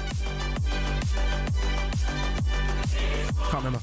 We're having a little NFL quiz here. Sorry, dude. All right, this is the worst remix of the greatest Champions League song ever. Horrible, isn't it? I don't mind it. This is like Champions League song on. I can't even say what I want to say. Yeah. All right, listen to Champions League Drive on talkSPORT. Ade OIadipo Darren Bent and Justy. The app for all your delivery needs still to come. We're going to be asking if Haaland is anywhere near Messi and Ronaldo levels. No, not yet. Nowhere near in it. Needs another 10 years. Wait, another 10 years of doing what he's doing? Mate, them guys have been doing it for like 15 years, man. You're right, he needs another 10 years. That's actually quite scary, isn't it? Trust me. Just quickly, Wales boss Craig Bellamy has said he's committed to his job despite being linked to Celtic. Aston Villa captain John McGinn has signed a new deal at the club until 2028. Good player, John McGinn, isn't it? Yeah, really good, yeah. Very underrated. He had a little bit of a dip, but he's certainly got his self back. To the levels that we know. But yeah, he's a good player, man. Good player. Yeah, bro. And the Champions League is not the only European action that talkSPORT brings you tonight. We also have live basketball every week. You can watch the London Lions for free. This is good. By heading to the talkSPORT YouTube channel. And tonight they're in Germany for round 6 of the Euro Cup tip-off at 6 p.m. I'm going to watch it. I'm thinking in a couple of weeks' time I'm going to watch that. Where? In a copper box. Are you going to go, yeah? Let me know. I'll come. You've had it, yeah? Yeah, you know all the ladies go because of Ovi, don't they? It's all packed because of Ovi. Is it, yeah? They're completely packed. I won't be going there then. Just make sure you get a haircut. You got to be fresh for it. You're only 6'6" boy. You know? Haircut? Oh, yeah. I've got good hats. All right, now we're taking your calls. Chelsea, any good? 03717 22 33 Rory. This isn't Rory, is it? It's Jennings, isn't it? Is it Rory Jennings? It's Jennings, isn't it? Hello, Rory. It's not Jennings. So you must get this all the time. A Chelsea fan called Rory. To be fair, I do, yeah. Rory, what's your thoughts on Chelsea? I mean, you probably heard me and Benty speaking about it. 2 trophies last season. Obviously, I think the Club World Cup one just felt a lot bigger because of who you played in the final. You started this season okay. You've had injuries. What are you making of the season so far? And more importantly, your manager, Enzo Maresca. First of all, I really like Enzo. I think he's doing a great job. And I think one of our main issues we've got, it's probably because of the age of our squad, is our discipline. Yep. That's not great. But I think that comes with, obviously, the inexperience of the players we've signed. I think something about me is telling me that Esteval is going to be absolutely special in a couple of years. If he lets him become special. There's a lot of these players, I think we've seen it, Pep's got a few in City where you feel like just let them off the leash and they won't. They're all system players eventually and they lose a bit of that magic. That's what it's turned into. It's too rigid now, isn't it? There's no freedom. What are the expectations, Rory, from this season? Like, what would be a good season for Chelsea? If we finish top 4 and have a decent cup run, if we get out of this group stage at Champions League, I'll be happy with that for this year. Chelsea will definitely get out of the group. Yeah. And then I think next year we press on. We try and get to maybe semi. In 2 years or so, I think we'll have a squad of world beaters. Yeah, and I think a lot of it depends on the on the development as the players. But you're 100% right. I mean, Esteval is probably the one people are looking at going, yeah, in a few years' time he might be the superstar. But it's about systems, and you know it's a shame as well because we've got so many talented footballers, and Cole Palmer, one that springs to mind, and I stand by it. you wouldn't have seen the same Cole Palmer you see at Chelsea at City. No way. Yeah, he would have fit in and he would have done the job at City, but the freedom that he's been allowed to kind of flourish at Chelsea, you wouldn't have seen it before. You wouldn't have seen it at Manchester City. So it is a shame, but I do think in a couple of years' time with a squad. Why is that a thing? Like, why is that allowed though? As or just matter of fact, in a couple of years' time, considering the amount of money Chelsea have spent, why isn't there more pressure on competing for all the big trophies now? Like Chelsea have spent a lot of money. I know, but and these are good players, by the way. Like Chelsea have, I think, at least 2 or 3 players that you can put in that world-class bracket. So why isn't there more pressure? World-class bracket? Go and get... Caicedo's in the world-class bracket. Okay, yeah. Cole Palmer's in that world-class bracket. Okay, Karen. That's the 2. I said 2 or 3. No, we only the 3rd. Reece James. Okay, on his day. Thank you very much. Thank you very much. No, when you look at what they brought in, right, and this is no disrespect because they're good players, right, but when you're talking about building a squad that's ready to challenge now world beaters, so this what they signed in the summer. They signed João Pedro, good player, Gittins, good player, Garnacho, Esteval, that Hato from Ajax, Liam Delap. Do you know what I mean? So these are a couple they signed. Buonanati, I think he's loaned from Brighton. These are all for the future, aren't they? Exactly. These are all just none of them go into the team now and you go, he can win the league. They're all really good players. Yeah. But you go, they're young. None of those are Enzo Maresca signings, are they? They're club signings. They're club signings. Yeah. They're club. So that's what makes me think, okay, they're gonna go the development route, and then in a couple of years' time see where they're at. All right, let's go back to the phone lines. 03717 223344. We're talking Chelsea. Harry, Chelsea fan. Harry, what do you make of where you are now in terms of, as Benty said, your development? Where are we on this development route, if you like, for Chelsea? Harry, you there? No, let's try Tony very quickly. Tony, where are you on Chelsea's development? Yeah, I think it's good, mate. I think we're about 3 players away from really going to dominate the Premier League for a few seasons. Dominate? I feel like, I do think we could dominate with a good centre back, a good goalkeeper, and another good centre midfielder. I feel like we could dominate the league. I think going forward, Estavio and Cole Palmer, them 2 are going to get goals galore for us. I just think we just need a bit more stability in the back, and then I can see us going like what Arsenal are doing, strong at the back. But the difference is we'll be able to put goals in going forward, unlike your lot, Benny. I could tell he was building up to something. Listen, Chelsea. I think Chelsea definitely could. Not dominate. They're not dominating. There's too much strength, but they need more goals in other areas. So they need more goals from, say, people like Pedro Neto, Gittins, Garnacho. Like they need goals from these players. Do you know what I mean? Like Cole Palmer will get his, João Pedro, Liam Delap. They'll get their goals. But people like Esteval, who we know is so talented, Pedro Neto. I think even Enzo Fernandez gets goals. He gets in the box. But I think they need more goals from the guys at the top end of the pitch. Has Cole not dropped off a little bit when we've seen him in terms of, like, I think he's outstanding. Wow. Honestly, he's just scary. Man. Yeah, I hate judging him on numbers because that's what football's become, right? Numbers. Yeah. Just looking at him, you know he's an incredible player. But the numbers would suggest, even when fit, he's kind of dropped off a little bit from when he was just dominating for Chelsea. Again, it's when he first rocked up, it was like a surprise signing, and people went, "Oh, it was around 40 million, I think." Mate, to replicate those numbers, again, would have been like, how do you replicate those numbers? Because when you looked at his, ain't that what the very best do though?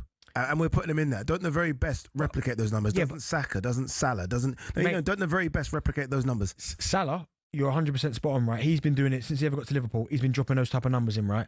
But Cole Palmer, when he first got to Chelsea and he hit that 25 goals in all comps and 15 assists, keep that up, is wow. And I guess he doesn't need to as much. He's been helped a bit now, where he felt like before it was just give Cole the ball. And he'll do the rest. Yeah, he's got to do the rest. Then obviously last season, 15 and 11, which is decent.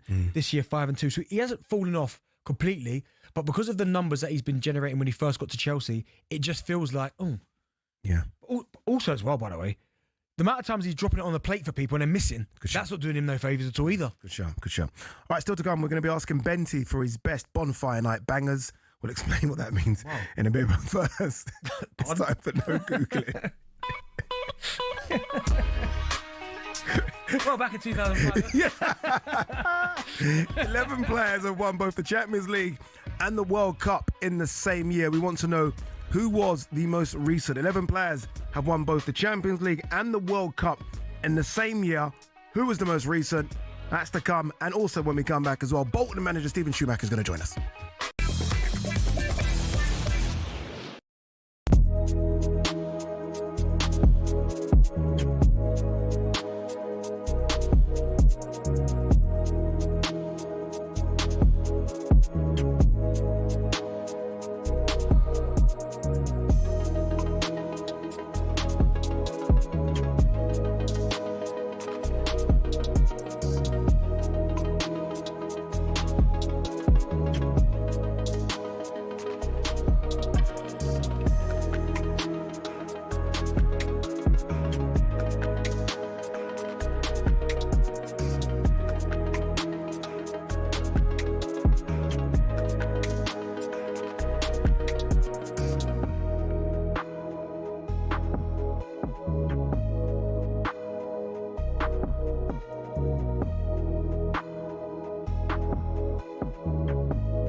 away, Liverpool's Champions League win over Real Madrid is the official turning of the corner for Arne Slot. But how about Spurs bouncing back from defeat to Chelsea?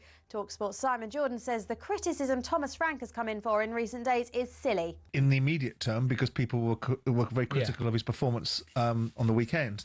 I mean, I think he's doing okay. The former Palace owner has reminded the Boo Boys at the Tottenham Hotspur Stadium that Rome wasn't built in a day. I look at Spurs and I was confounded by their performance on the weekend because it was dreadful. It was poor. It was poor in every respect. I think Thomas Frank is not going to turn Tottenham Hotspur into what Thomas Frank wants it to be in 10 games. Now, Craig Bellamy has addressed the rumours linking him with the Celtic vacancy. I know it's a little bit cliche, but it's the honest truth. I couldn't want for anything more than what I have at this present moment. And that's where it lies with me. Anything else is just not... It's not on my radar. The former Hoops forward insists he's focused on getting Wales to a World Cup. On that front, Aaron Ramsey's future's been plunged in doubt. He's been left out of Bellamy's latest squad. Elsewhere today, Palace have been charged with misconduct for their Marianakis gun tifo during August meeting with Forest. John McGinn has signed a new contract, keeping him at Villa Park until summer of 2028. And we're hearing Wolves are willing to face Chelsea with a caretaker in charge. The game is live on talkSPORT this weekend.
What is this? What's going on here? Seriously. It's some beats, man. Some beats.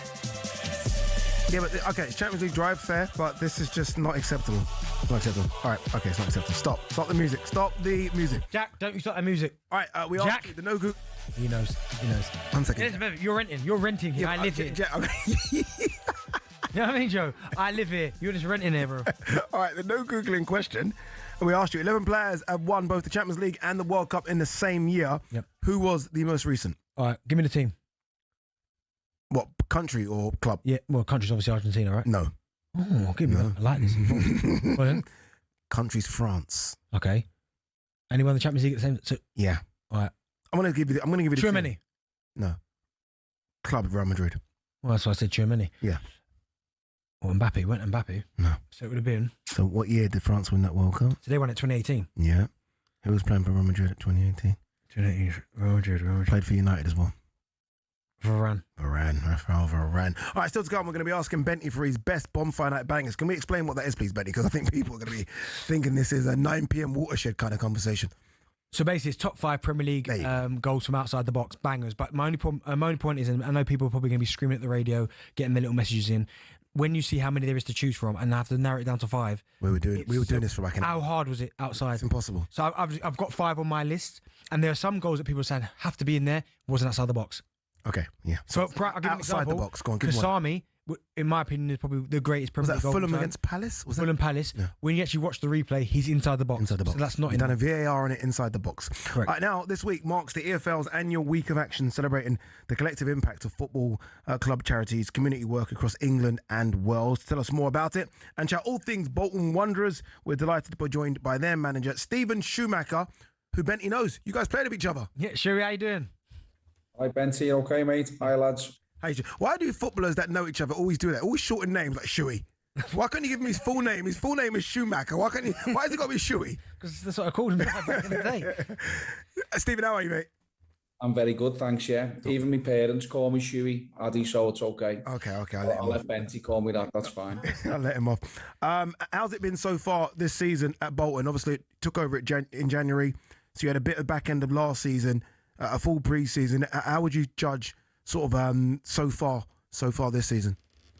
Yeah, this season we've been really good. We've been pretty consistent with our performances. We probably should have a few more points on the board than what we have. We've been a little bit disappointed with a couple of the results that we've had. But as I say, the performances have been good and the lads have been played with really good energy and exciting, been good to watch. And I think we're in the mix at the moment for them promotion spots. So still a long way to go, obviously, but it's been a decent start. Sure, it's a tough league this year. I mean, League One always is tough. But when you look at some of the sides in the division, and certainly some of the ones that came down from the championships, the likes of Cardiff, obviously big budgets, how have you found it going up against some of these guys?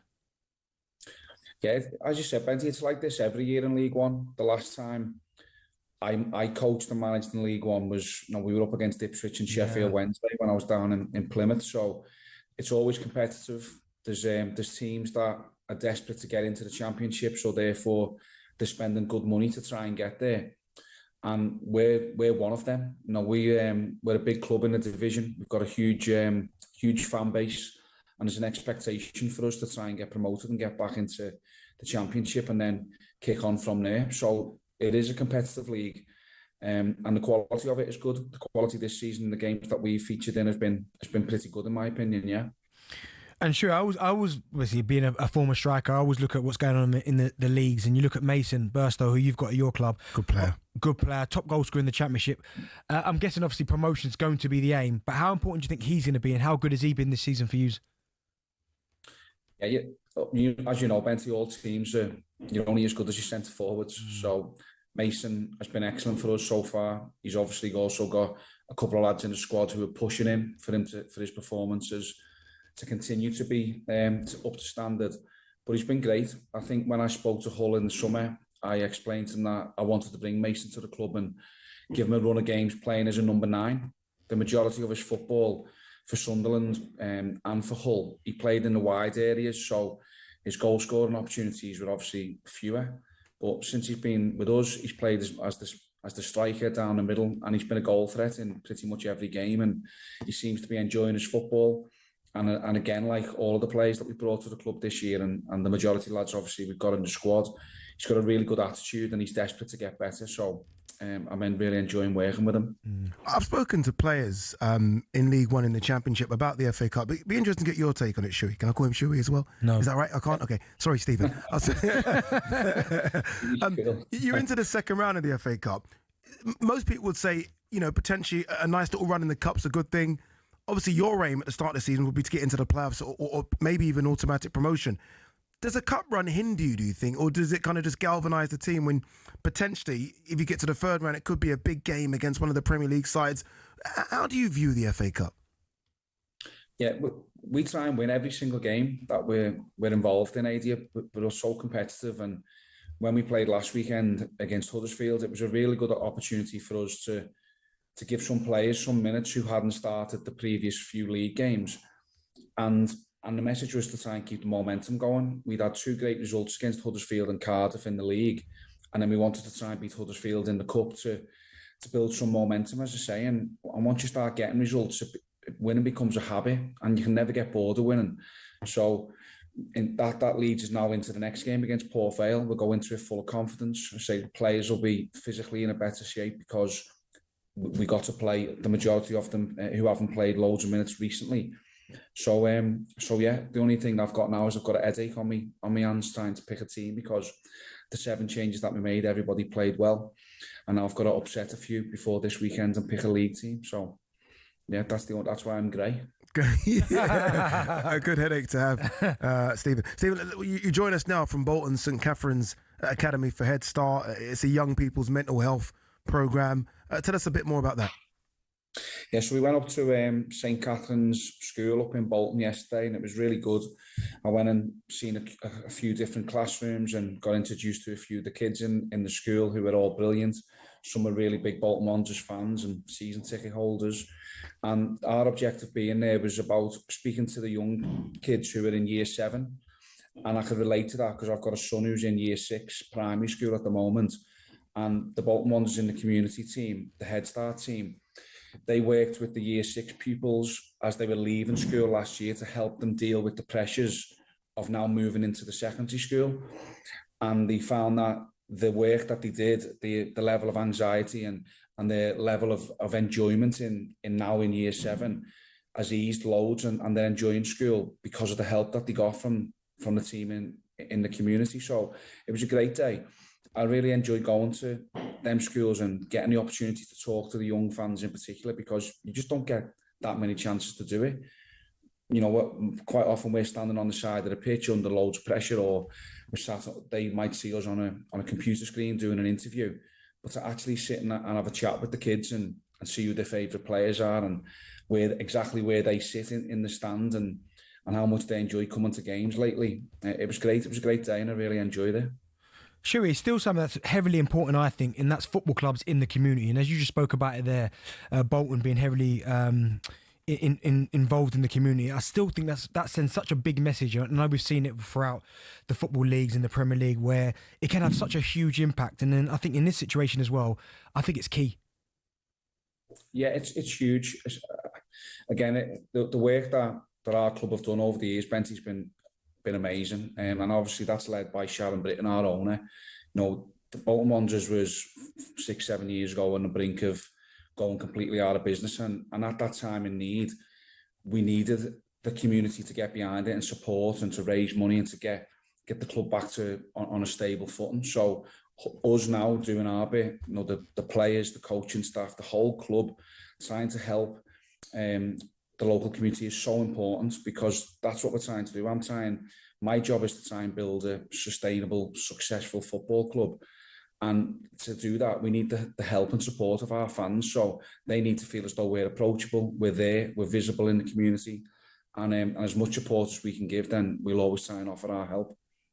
Stephen, really appreciate coming on. Thank you very much. Stephen Schumacher, Bolton Wanderers manager. You know what surprised me about Bolton, and obviously I probably should know this, but Tough Sheet Stadium surprised me. Yeah, I still got the Reebok. Yes, it's the Reebok, isn't it? Yeah. We're like that with some stadiums, aren't we? Like White Hart Lane. Yeah, no. You know what I mean? Tottenham Hotspur Stadium is White Hart Lane. I know, yeah. It is. I mean, they do great work. I do think football clubs now are so important in the community. I remember 100%. When I was playing, you go on those little trips where you go and meet kids in the community. Go to like a football centre and go and have a kick around with the kids, and so important. It's massive. It's huge. Football clubs, I think, play such a huge role, and certainly in young kids growing up. You can't oversay how important it is. Trust me, it plays a massive part for the kids. Yeah, and clearly what Bolton are doing is working as well. And good luck to what they're doing as well. Good luck to Stephen Schumacher. Again, 7th in the league, 10 points off playoff position last season, but he did come in late. Came in January. Now with a full season, it's like he's doing a good job. I hope so. Yeah, I hope so, man. Shuey, really good guy as well as a captain of our Victory Shield team. Yeah, Shuey. Yeah. All right, still to come on Drive.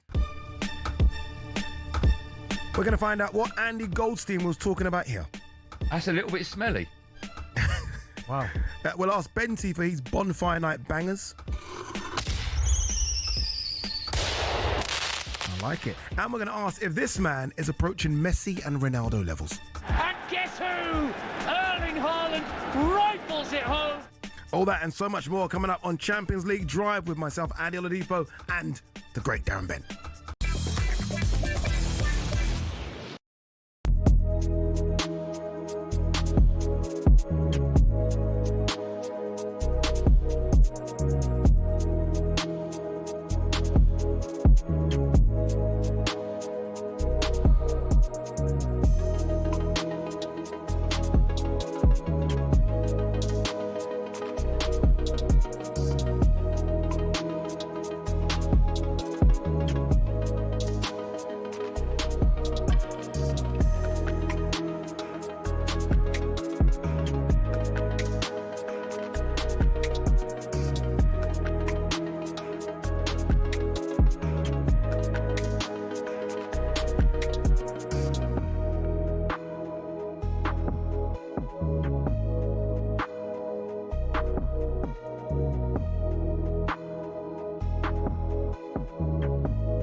a lot of people are saying, I don't know how true it is, Joe. Sorry, one second. That's not how the show starts. I introduced the show. No. It doesn't always work that way. Okay. Right. Julian Alvarez. Did he not win the Champions League and the World Cup in the same year? 2022? Joe, I ain't gonna lie. I'm getting different seasons. Oh, different seasons, same year. Okay. Yeah, but still the same year. Joe, you said didn't you? Because the World Cup was in the middle of the year. Yeah, see, Joe? No, I don't know. Okay, listen, I trust Joe. Joe's the guy. Can I introduce the show now? Do you mind? This is Drive Time Show with me, Darren Bent, and renting is Ade OIadipo. Yeah, close. Yeah. And Just Eat. Yeah. Scrolling with your favourite matchday meals delivered in the box. Still to come, we're going to be asking if Haaland is anywhere near Messi and Ronaldo levels. Right now, he probably is. Just quickly, though, Victor Gyökeres has not been named in Graham Potter's first Sweden squad as he awaits further test on a hamstring injury. That's a blow. What? No, because I don't want him to be in the squad. If he's carrying any kind of knock, I'd like him just to rest it. Bit of a blow. Who starts through the middle for Arsenal? Marino. Okay. Wales boss Craig Bellamy has said he's committed to his job despite being linked to Celtic. And it's our biggest competition yet, and lines close at 4 p.m. tomorrow. This is your final chance to play for your shot at up to £100,000, completely tax-free as well. If you're our lucky winner, you're going to be joining us at the talkSPORT Towers on Thursday, November the 13th, to play for that life-changing cash. Here's how to enter, and good luck. 18 plus UK excluding Northern Ireland. For a chance to win, text the word cash to 83338 and you're in the draw. Text costs £2 plus one standard network rate message. You must have the bill payer's permission, or you can enter for free by calling 0330 880 3338. All entries must be received by the 6th of November at 4 p.m. This is a TalkSPORT limited promotion run on TalkSPORT, Talk and Virgin Radio UK stations. Full terms and conditions at talksport.com. 100 grand. Good luck to everyone entering that. All right, it's now time for this.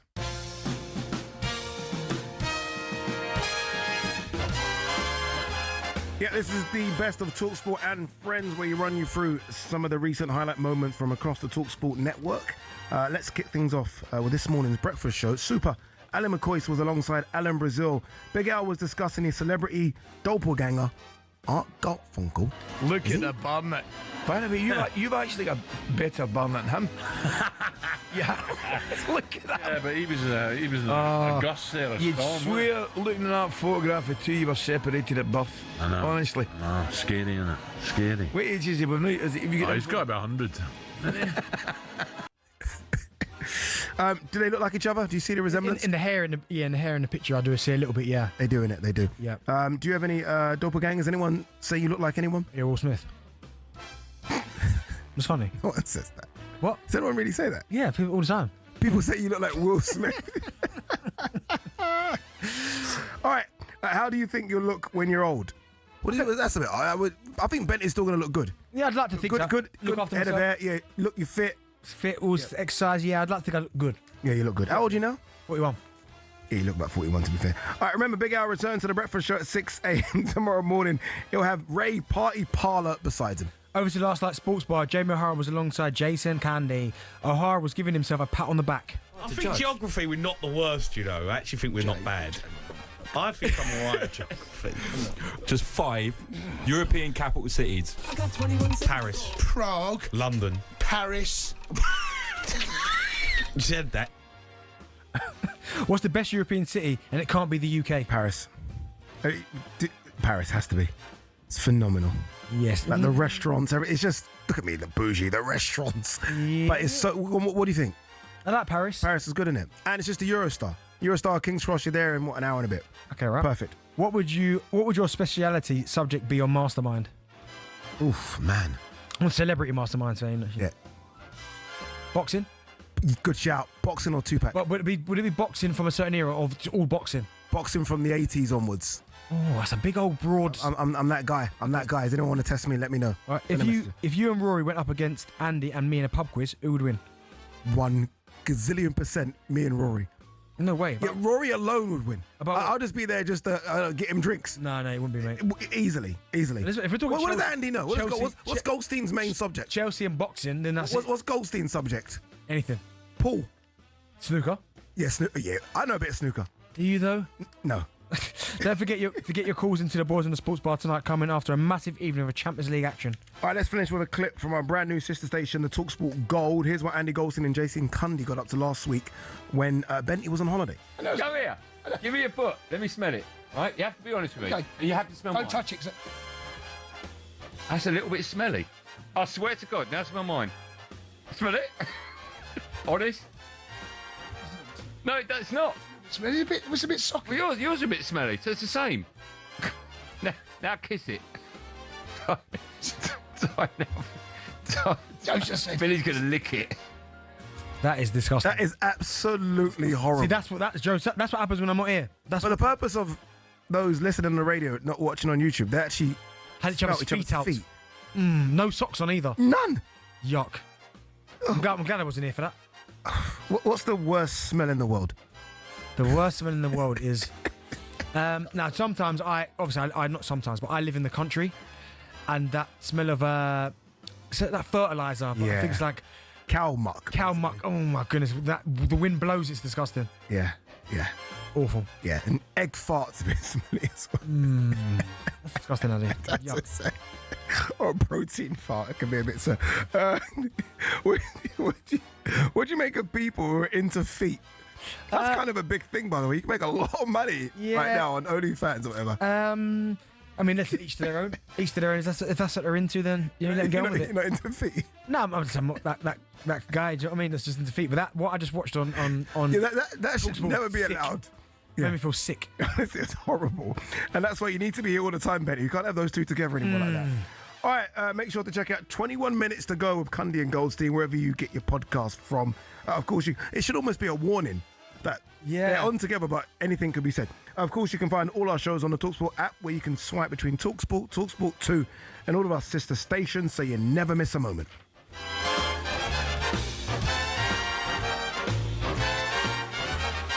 All right, it's just coming up to 6 o'clock. When we come back, and this is a big Haaland on Messi and Ronaldo levels? I don't know, but we're going to try and make an argument for him being on that level when we get back.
Some say Liverpool's Champions League win over Real Madrid is the official turning of the corner for Arne Slot. But how about Spurs bouncing back from defeat to Chelsea? talkSPORT's Simon Jordan says the criticism Thomas Frank has come in for in recent days is silly. In the immediate term, because people were very critical of his performance on the weekend. I mean, I think he's doing okay. The former Palace owner has reminded the Boo Boys at the Tottenham Hotspur Stadium that Rome wasn't built in a day. I look at Spurs and I was confounded by their performance on the weekend because it was dreadful. It was poor. It was poor in every respect. I think Thomas Frank is not going to turn Tottenham Hotspur into what Thomas Frank wants it to be in 10 games. As for Liverpool, Danny Murphy reckons a lot rides on this weekend's clash with Man City, but he praised Slot for making a cute change in the Madrid game. Madrid played Valverde right back, super athlete, big, strong. I think that was Alonso thinking Trent might struggle with Gakpo's pace and physicality. He didn't even play Gakpo, played Verts off the left and let him go wandering, which caused Madrid problems. Now, Craig Bellamy has addressed the rumours linking him with the Celtic vacancy. I know it's a little bit cliche, but it's the honest truth. I couldn't want for anything more than what I have at this present moment. And that's where it lies with me. Anything else is just not... It's not on my radar. The former Hoops forward insists he's focused on getting Wales to a World Cup. On that front, Aaron Ramsey's future's been plunged in doubt. He's been left out of Bellamy's latest squad. It follows reports he's quit Pumas in Mexico. Despite being very confident, Nick Kyrgios is not taking his upcoming battle of the sexes against Aryna Sabalenka lightly. And don't get me wrong, I'm very aware that Aryna Sabalenka is a dangerous tennis player. She's extremely confident. It's impossible to achieve what she's achieved without having confidence against whoever she plays. I know for a fact that she doesn't care who's down the other end, that she believes she can win any match she plays. Elsewhere today, Palace have been charged with misconduct for their Marianakis gun tifo during August meeting with Forest. John McGinn has signed a new contract keeping him at Villa Park until summer of 2028. And we're hearing Wolves are willing to face Chelsea with a caretaker in charge. The game is live on talkSPORT this weekend.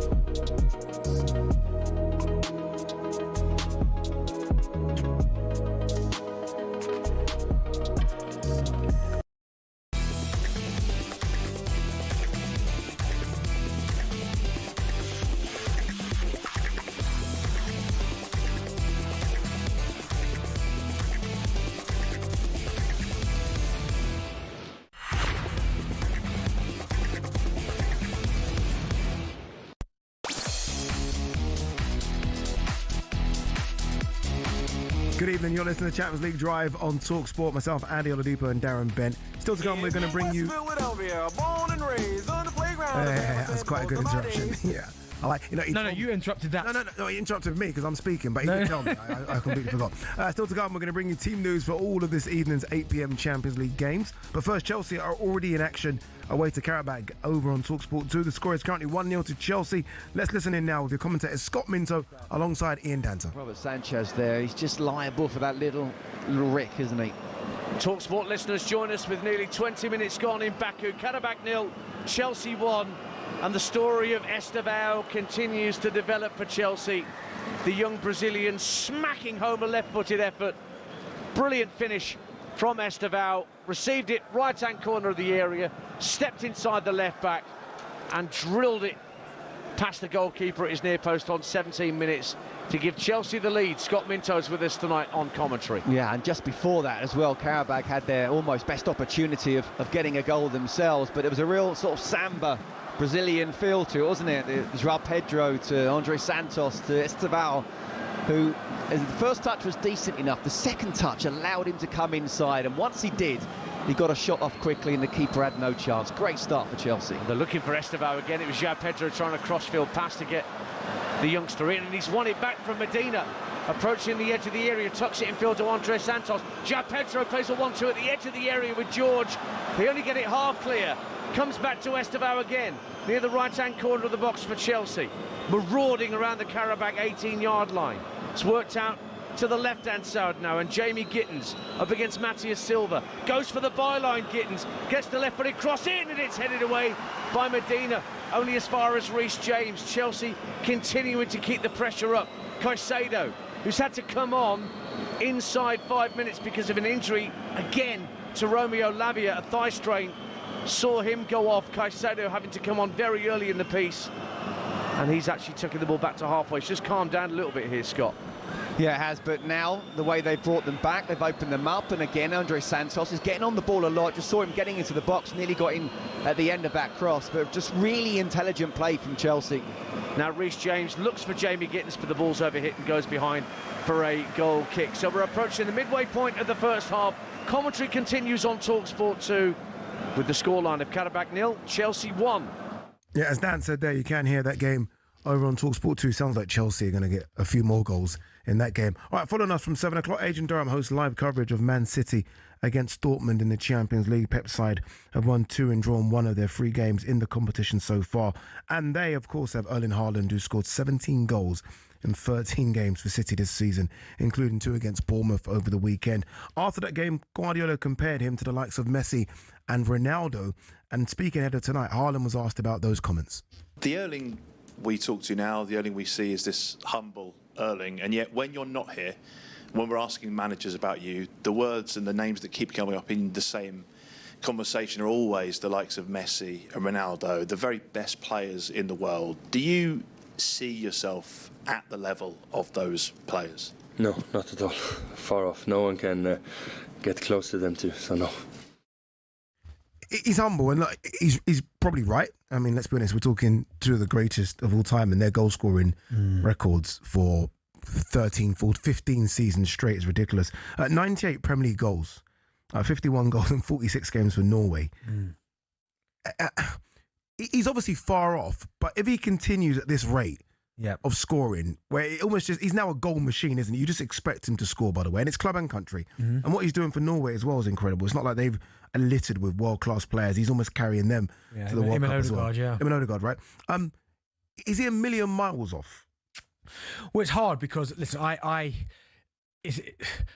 when you think about Messi and Ronaldo, it almost feels a little bit tribal because you're either one or the other, and the one fan base can't stand the other fan base because, and I think Messi for me is the greatest player to ever play. That's just my opinion. But if someone says to me, no, it's Ronaldo, it's fair because it's not like it's a massive exactly red flag, is it? His numbers, like I was looking at Haaland's numbers, and if you're going at, if I take just Dortmund and City, right? So his first season at Dortmund, 16 in all comps because he had the injuries. Then he had 41, 29, and then he got to Manchester City. He hit 52, 38, 34, and he's currently on 17. But his numbers are crazy, right? And if you just take Ronaldo, right, at Real Madrid, scared to hear this. And I'll go. You could go a bit of Man United because he went his last 3 years at Man United in all comps. He went 23, 42, 26. Then he goes to Real Madrid, right, and he goes 33, 53, 60, 55, 51, 61, 51, 42, 44, right? He ends his record at Madrid, 450 goals in 38 games. So he scored more goals in games he even played, right? So, and that's just at Man United and Real Madrid. You could even go Juventus, 28, 37, 36. I mean, his numbers for such a long time are scary. Do you consider the Premier League to be tougher than La Liga? Yeah, in terms of competition from top to bottom, yeah. The reason I ask that is because obviously when you look at Haaland's numbers, 52, 38, 34, 17, obviously the majority of these goals in the league, Premier League, does that not count for more considering the league that he's doing it in? Like if he were to go over to La Liga, I can almost see these numbers, obviously not doubling, but I can see these numbers swelling a lot. Like I think he could dominate that leage. You say that, but then you look at what Messi and Ronaldo are doing in the Champions League as well. I mean, I know Haaland's record in the Champions League is scary as well, but he could have done. But do I think he can eclipse Messi and Ronaldo? I don't personally. I just think both of those two. You're talking about 2 of the greatest ever players, and Ronaldo's the greatest ever goal scorer we've ever seen. Now Haaland, I put him with like the Lewandowski type level. Yeah, fair. But which is still, by the way, is not a disrespect because Lewandowski is one of the greatest strikers of his generation. But then to put him up there with those two, I just don't think you'll ever see anyone like them to, because these two for so long had such a stranglehold on the Ballon d'Or as well. It was almost, which one do you prefer, Messi or Ronaldo? And whenever someone comes around and shows a bit of form for a couple of years, people go, oh, could he be the next Messi? Just leave those two alone. Yeah, start a new strand. Almost start a new strand, because those two have been that good. Like, let it be the Mbappe-Haaland thing. Yeah. And if we're having that discussion, it's Haaland. I mean, there's no reason why he can't be one of the best number 9s ever. You know, he got those 50-plus goals in his first season. 52. But he still kind of was ridiculed. I mean, I think even Roy Keane famously said he's almost got a touch of a League One player, or something along those lines. He was that, yeah. Is he not better now? Yeah. And when you watch him now, I feel like he's 25 now. He's almost become a bit more of a complete player. Do you know what he looks like to me? He's gone away, he's heard all the noise, and gone, all right. And he just looks like he's worked on everything, every aspect. He looks more powerful, more strong. Which is hard to believe, the powerful thing, because you're so powerful. He looks more ruthless. His timing of his runs are perfect. His first touch and his build-up play. And a prime example of that was against Arsenal, my team, where he gets the ball under control, he pops it off, and then he turns and just shows a turn of pace. Incredible. He's gone, then he finishes it off. He's improved that so much to his game, which is why this season he reminds me of the very first Harden that rocked up to the Premier League. And I mean, if he carries on at this rate, he might hit 50 again. Easily. Has he almost been forced to do this? Because first season, him and Jack Grealish had this fantastic partnership. Second season, him and De Bruyne, fantastic. He's almost, and this isn't disrespecting Foden, I think he's finally starting to come back to the form. We saw him in Turkey, looks good as well. But he doesn't have that player. There's no Batman and Robin for him anymore. And you felt like that was him with Grealish and him with De Bruyne. I almost feel like he's been forced to kind of, okay, I've just got to do this myself. Yeah, I've almost got to pick up the ball and turn and go myself, because I don't have the players feeding me like those two used to. Well, he almost feels that to me as well, that you're right, he hasn't really made that one rapport with one player yet. But it just feels like to me, he's telling himself, every single time I get the ball, I'm going to score. Yeah. Like, every time I get a chance, I'm going to score. And even when he gets taken off and he's on 2, or whenever he comes off the pitch, you can tell that he's livid. Yeah. Now, I get it. He's probably looked around what's happened in the last couple of seasons. He's looked at people like Salah, who won the Golden Boot last season, and he's probably taken that personally, because I remember reading about Ronaldo and how much it bothered him when Messi was winning the Golden Boot, or vice versa, when Ronaldo won it and Messi wasn't winning it. You almost make the point and go, do you know what? This ain't happening again. I'm going to show the world. I think he's looked at the Ballon d'Or rankings last season. I think he finished like 17th or 18th. Well, do you think he should have won it when they won the treble? 100%. Even though Messi won the World Cup? Yeah. Yes, it is. I think that's fair. Yeah. I think that's fair. Chelsea. Against Karabakh. Oh, he's at the post. Oh, it's in. 1-1. So, Benny, can you just go for that again, please? What's happened? No, you have to just give me a minute. I didn't see who scored it. So. We can't interrupt the conversation. Oh, where's the atmosphere? yeah. Get me back in the stadium. Okay. There's been a goal in the game between Karabakh and Chelsea. Benny, which way has it gone? I think it's gone to Karabakh, and it's Andrade with the goal, and it's a really well-worked goal from Karabakh as well. I think it was Milinowski got the ball on the right-hand side, and he took it under control. He cut inside, went past Hato, and then he hit a shot which cannoned off the inside of the post, and it then come back to Andrade. And to be fair, Andrade had a lot to do. He managed to control the finish. He hits it into the ground, into the far corner. It's a really good finish, and that's 1-1. That was fantastic. I forget that you're a commentator as well sometimes. That was really good. By the way, I love all the lights in there in the stadium. It's incredible. Looks really good, doesn't it? Did you see the Arsenal game yesterday? No. Slavia Prague. I'm watching Arsenal for. No, but it looked like all the Slavia Prague fans had like some kind of hat on. Yeah. And so I was like, how are they seeing the game? Do you know what I mean? They don't go to see the game. They go to create the atmosphere, isn't it? I think that's their job. Back to Haaland, best player in the world right now. Is that too easy? Because Kane's doing loads right now in the Bundesliga. And Mbappe's doing his thing as well. Yeah. Again, it's personal preference. Okay, that's quite good actually, because you mentioned 3 strikers. Who are you having out of them right now then? Mbappe. And the reason why it's interesting, you always is it because the style of play? Because he's more similar to you than the others. What is it then? Do you know what it is, right? And they're all unbelievable in their own right. And I will always go back to it, and I'll always refer to it. So I've seen Haaland in finals, not been great. I've seen Harry Kane in finals, not there, not been great. I've seen Mbappe in 2 World Cup finals. I see him scoring one and win it, and score a hat-trick in the other. Yeah. So when the whole world is watching, he steps up. And that's the only thing I could base it off, is that if we had a cup final tomorrow, out of the 3, I'm taking him. Because I've seen it before. Fair. All right, we're taking your calls on Haaland. Could he reach, and this is probably a crazy question, but who knows, right? I mean, who would have known the levels that Messi and Ronaldo would have reached when they were doing it? Could he reach Messi and Ronaldo levels? You look at what he's done in his last 3 seasons, 52 goals, 38 goals, 34 goals. Now he's on 17 already, and we've just started November. 03717 22 33 44. Give us a call.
It just gets more dramatic as we get through the night. You're listening to Champions League Drive on talkSPORT. Ade OIadipo, Darren Bent, and just the get delicious meals and everyday essentials from the delivery expert. Still to come, we're going to bring you team news for all of tonight's 8 p.m. Champions League kickoffs. Very quickly though, Erik ten Hag reportedly has concerns about taking the vacant Wolves job. Would you, if you was his advisor, would you take it? It depends how desperate he is, I guess. I mean, it's a Premier League job at the end of the day, and you've got to look at the squad and think, can I get a tune out of the squad to try and win a game and stay up? I think it's going to be incredibly difficult. It's almost mission impossible, isn't it? Not mission impossible. What's it, 9 games, no wins? Nothing. I mean, I'm not saying it's impossible. I just think, how are you going to... I mean, at the minute, they're rock bottom. Rock bottom. I mean, they're... Got rid of their best players. Yeah, I mean, they're 8 points off of safety. No. Already. Difficult. Oh, yeah. Karabakh again. Oh, plus over. Very, very difficult. Mickey van der Ven insists he never meant to snub Tottenham boss Thomas Frank following their defeat to Chelsea. He's made up for it with that goal anyway, it doesn't matter. And Man City boss Pep Guardiola has been speaking to the media ahead of tonight's game against Dortmund. Remember, it's live on talkSPORT. And he praised the impact of Erling Haaland on and off the pitch. It's difficult to find a real world-class player or start to be incredible, humble and thinking what is the best for the team. I know he want to score goals. The impact he knows, because the way scoring goals helping the team. But I had the feeling that I always have an eye what is the best for the team. And when that's happened, it's difficult to find. When a goal-scorer players have this kind of ability, or the talent, or I would say generosity or kindness, or whatever you want to say. And Erling is like that. What's that, Bentley? What are you thinking? There's been a penalty. Where? Who's got it? It was Karabakh. Oh, okay, very interesting. Give us a bit more information. What's happening here, Bentley? You've got to give me the proper like... Okay, there's been an incident. I think it's a penalty at the game between Karabakh and Chelsea in the Champions League. Bentley, which way has it gone? Yeah, it's gone to Karabakh. I think they're just checking now. It looked like a handball. At first, it looked a little bit harsh. I couldn't quite see who crossed it in, but I think it's Hayto's got his arm out behind his back, and it's Andrade who's been in the middle of everything. And I mean, it's harsh. Yeah. It's Hayto who's about a yard away, but he's inside the box. His arm is in a neutral position. It is away from his body. I don't think they're going to overturn that. It's going to be a penalty to Karabakh. Yeah, it's a good start for Chelsea. It's turned into a bit of a nightmare as well, this game. And that's them dilly-dallying at the back as well, isn't it? Which causing their own problems. It is. Remember, you can listen to this game right now over on talkSPORT 2. All right, we're taking your calls.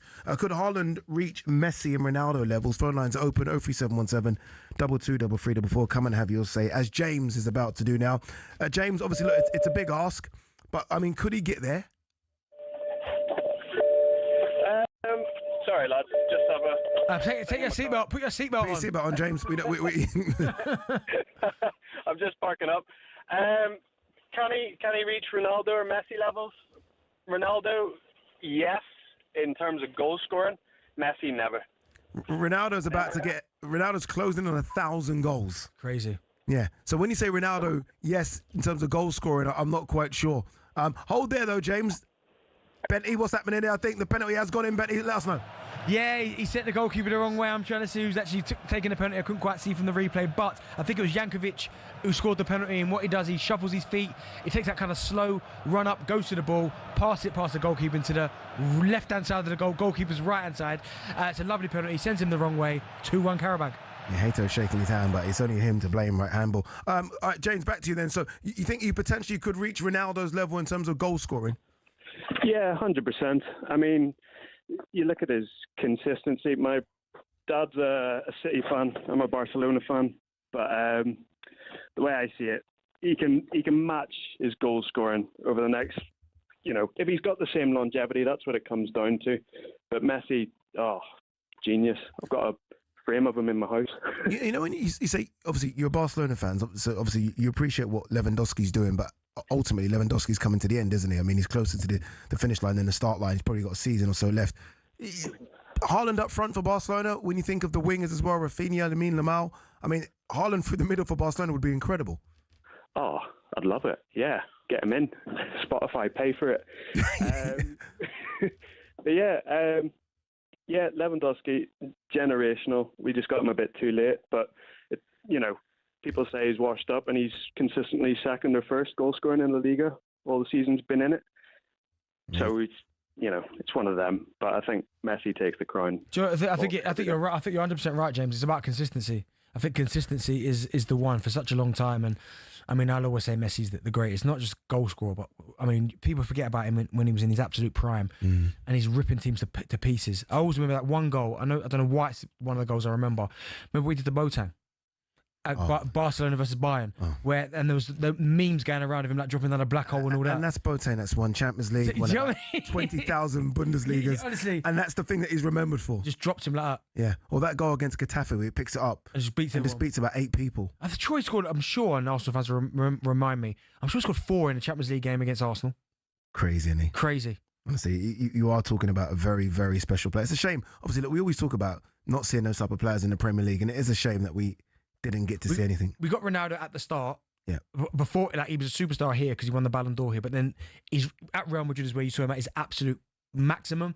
But yeah, I mean, I almost feel like we didn't appreciate that era of Messi, Ronaldo enough.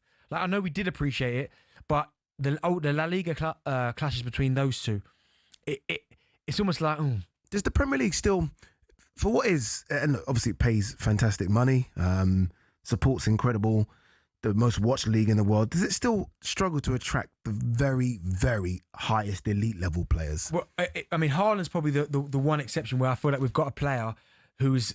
But we didn't get him at elite, did we? No, well, Haaland we did. Did he? Was he already a world beater? I mean, but he was on his way to becoming what he is now. So I'd say yes. Whereas we got Ronaldo when he was unbelievable, but he was just going to Real Madrid to turn himself into that, and then obviously Salah turned himself into it while he was here. Yeah. But in terms of getting like an Mbappe, when he was at the people, no, we don't get that. Yeah. Why? I don't know. Is it just the lure now of Real Madrid and now PSG? Maybe. Even like Lewandowski didn't get him. No. We don't get them, do we? Zlatan, older, when we got him. So yeah, it's a shame. Yeah. All right, it's now time for No Googling.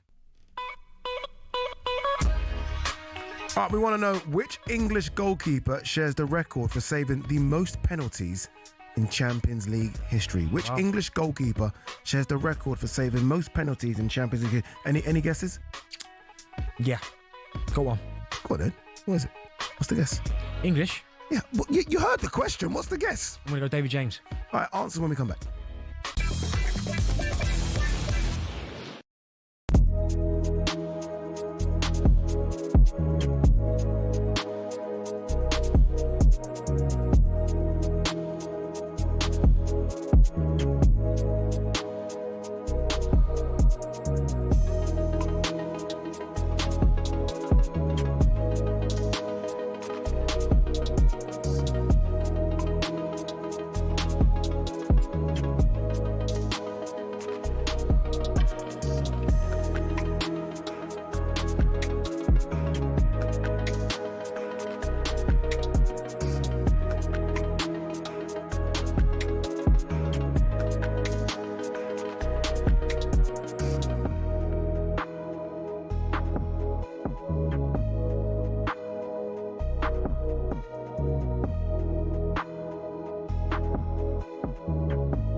say Liverpool's Champions League win over Real Madrid is the official turning of the corner for Arne Slot.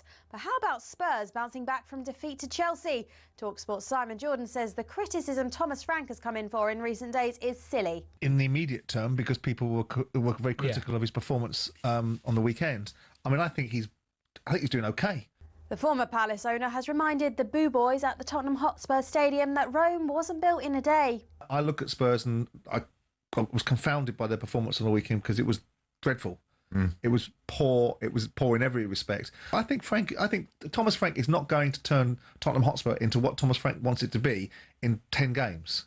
Now, Craig Bellamy has addressed the rumours linking him with the Celtic vacancy. I know it's a little bit cliche, but it's the honest truth. I couldn't want for anything more than what I have at this present moment. And that's where it lies with me. Anything else is just not...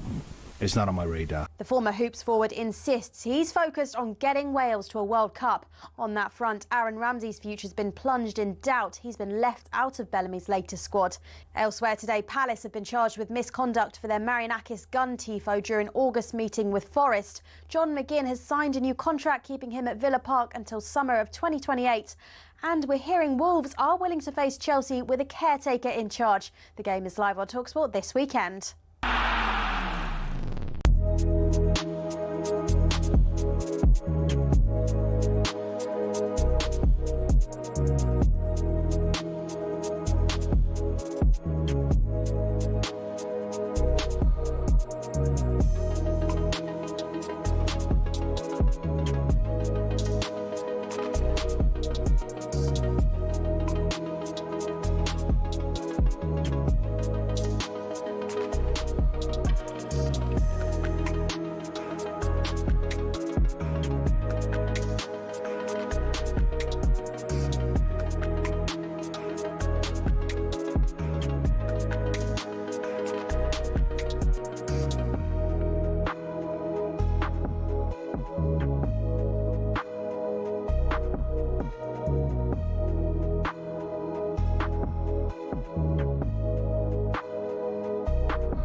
We have gone up another level with Champions League music. Champions League Drive, Ade OIadipo alongside Darren Bent. The no Googling question before the break. Which England goalkeeper shares the record for saving the most penalties in Champions League history? And the answer is... I mean, I said David James, but I couldn't really think. But now you've told me the answer, it makes sense to me. Yeah, the answer is Joe Hart, who saved 5 penalties. Underrated goalkeeper, Joe Hart. There was a period when he was at Man City, England #1. Yeah, he was flying. But I almost feel like Pep just came in and just changed it overnight. Pep was like, nope. Nope. Can you kick a ball? He brought in Bravo. That didn't work. Off you go. And then he brought in, for me, the greatest goalkeeper in Premier League history with their feet. Okay. Edison. Yeah, I waited for you to finish. Yeah, the feet. I mean, no surprise he got rid of Edison, by the way. No one could play. Yeah, we got Donnarumma, man. Yeah. Well, I'd rather sacrifice a little bit of feet for him. For that, well, you feel like you're just not going to concede. All right, following us from 7 o'clock, Adrian Durham hosts live coverage of Man City against Dortmund in the Champions League, and he'll also keep you up to date with a big night in the Championship as well. Sheffield Wednesday hosts Norwich this evening. Alan Biggs has the team news for us. Alan. Yeah, and here at Hillsborough, there's a big push on to pack both the ground and the director's box to pay Sheffield Wednesday wages in administration primarily, and also tonight to host and impress representatives of would-be buyers with a near full Hillsborough. As for the on-field, -5 points and no home win, ought to encourage visitors Norwich, give them a much-needed break, but this a hazardous fixture for manager Liam Manning after 6 straight defeats. He chooses to make just a single Norwich change. Marco Topic is in for Pelly Matson. Sheffield Wednesday are unchanged from a very creditable draw at West Brom. And here's a stat. Liam Manning has never beaten Sheffield Wednesday as a manager in 7 league meetings. He'll be desperate to change that tonight. Sheffield Wednesday versus Norwich City. Yeah, Sheffield Wednesday desperately need to do something. It's going to be very, very difficult. Points deduction, administration, we'll see what they can do. All right, let's cross to the Etihad now as we continue building up to a massive night in the Champions League. And Adrian Durham joins us to tell us about it. Adrian, we were having the conversation, Aid, about Haaland. Probably heard it. I mean, will he ever get to that Messi, Ronaldo level of goal scoring? You've been watching him for the past 4 seasons. Can he continue this mad run that he's on at the moment? Yeah, I've been thinking season after season it's going to break down and slow down, but I don't think so. No, I think he's going to completely continue what he's doing. He is ridiculous, and it's a joy to watch him. I've said many times on Saturday afternoons on the show on talkSPORT that, you know, if you can, then take the chance to go and see Erling Haaland, because we're witnessing something very special in the Premier League. It's an incredible thing what he's doing, game after game, goal after goal, and he's just a very special talent. And while he might not be, you know, that Messi type footballer, he might not be a Ronaldo type footballer, he's got his own qualities, his own talents that make him a very special individual, and the numbers are off the charts, obviously. So, yeah, I feel it's a privilege every time I come and see Erling Haaland. Hey, let me ask you then, because, listen, he is a freak of nature in terms of the way that he plays the game, the goals that he scores. Do you expect him to be in the Premier League for the foreseeable, or do you think he will be lured away to maybe a Real Madrid or a Barcelona? I think at some point he will be on the way, but it doesn't feel like his City story, his City journey is ready to end anytime soon. And by that I mean sort of end of this season, for example. You know, I can see him staying for a little while. He's 25. So I can see him staying for another couple of seasons at least. But I think when you've got, you know, clubs like any club would want him. So I believe anyway. So, and there has been links with Real Madrid in the past. They manage his career very well. So it makes sense for him to stay here for a little bit longer, just to get up those Premier League numbers, and maybe long enough to challenge records in the Premier League. So we'll see how that goes. But in terms of the goal scoring, I noticed the other day, Benty, when I was at Sunderland, you'd scored, what was it, 8 in your first 10? Yeah. Sunderland, Kevin Phillips got 10 in his first 10. I mean, those numbers, that kind of rate in itself was phenomenal. That must have been so hard to achieve that, Darren. So what Erling Haaland is doing, it must blow your mind. Honestly, if he scores 20 goals this season, he's had a poor season. Whereas that used to be the gold standard. Yeah, if a centre-forward scored 20 goals, you'd go, what a season I've had. If he only hits 20, I'm going, what's happened to him? Get the drop-off. Yeah, sell him. Get rid of him. But that's the standard, though, that he set, because I think he is one of the best players on the planet. And I think this season, I don't know what's happened in the pre-season, but he's come back sharper, he looks fitter, and he looks more hungry. And I think the other thing as well, and it really upsets me in many ways, and I appreciate... He left England to go to Norway when he was very, very young, when his dad's career in England was over. But he was born in England. He was born in Leeds. Why didn't somebody go to Norway and say, listen, just hold off. Hold off. Can you imagine us going to the World Cup next summer with Kane and Haaland up front? Oh, my days. There'll be no debate about who's going to win it. Honestly. Breaks my heart. Who are you starting then, Aid? What, you got one of them? Who are you starting? I'm having them both. I made Kane as 10, Haaland as 9. See, good answer. He's so quick, isn't he? knows. So quick off I've worked the it run. out, mate. I've been dreaming about this. Very quickly, Newcastle against Bilbao over on talkSPORT 2. Newcastle, good start in the Champions League so far. 2 wins from 3. Are you expecting another one tonight? Yeah, absolutely. But they've got some Premier League form to address as well, Newcastle United. I think they are massively underachieving. Given the players they've got, I think they're underachieving in the Premier League. That's a big problem for them. But so long as the Champions League form continues, there won't be any heat on Eddie Howe, I don't think. Not for a while, anyway. Thanks, Aid. Enjoy it. Cheers. Cheers. All right, let's get some team news for this evening's other championship game. QPR hosts Southampton. And the Moose, Ian Abraham, is watching for talkSPORT, and he has the team news for us. And Southampton, of course, made a managerial change after the weekend. Will Still was sacked, and Tonda Eckhard has come in from the under-21s to take charge tonight. 4 changes to the side that were well beaten actually, really, to be truthful, against Preston at the weekend, including in goal. Alex McCarthy is dropped. Bazunu is back. Stevens for Edwards against his former club. Fellows for Roslev. And Robinson for Azaz are the other changes. QPR was thumped here 4-1 by Ipswich. Darren Bent, your producer, would have been well happy about that on Saturday. As a result, 5 changes tonight. In come Mbenge and Norrington Davis at the back, Sato and Varane in midfield, and Paul Smith up front in place of Richard Kone to partner Burrell. It's Queen's Park Rangers against Southampton, and we start here at 7:45. Thank you very much. All right, on tomorrow's edition of the talkSPORT Daily podcast, you can hear exclusive sit down with none other than USA manager and former Spurs and Chelsea boss Mauricio Pochettino. He spoke honestly to talkSPORT's Ben Jacobs about Daniel Levy departing Spurs, his ambitions of returning to the Premier League, all things Donald Trump, as well as how we felt about his short stint at Chelsea. My first season was about to stop a little bit the way that Chelsea was going down.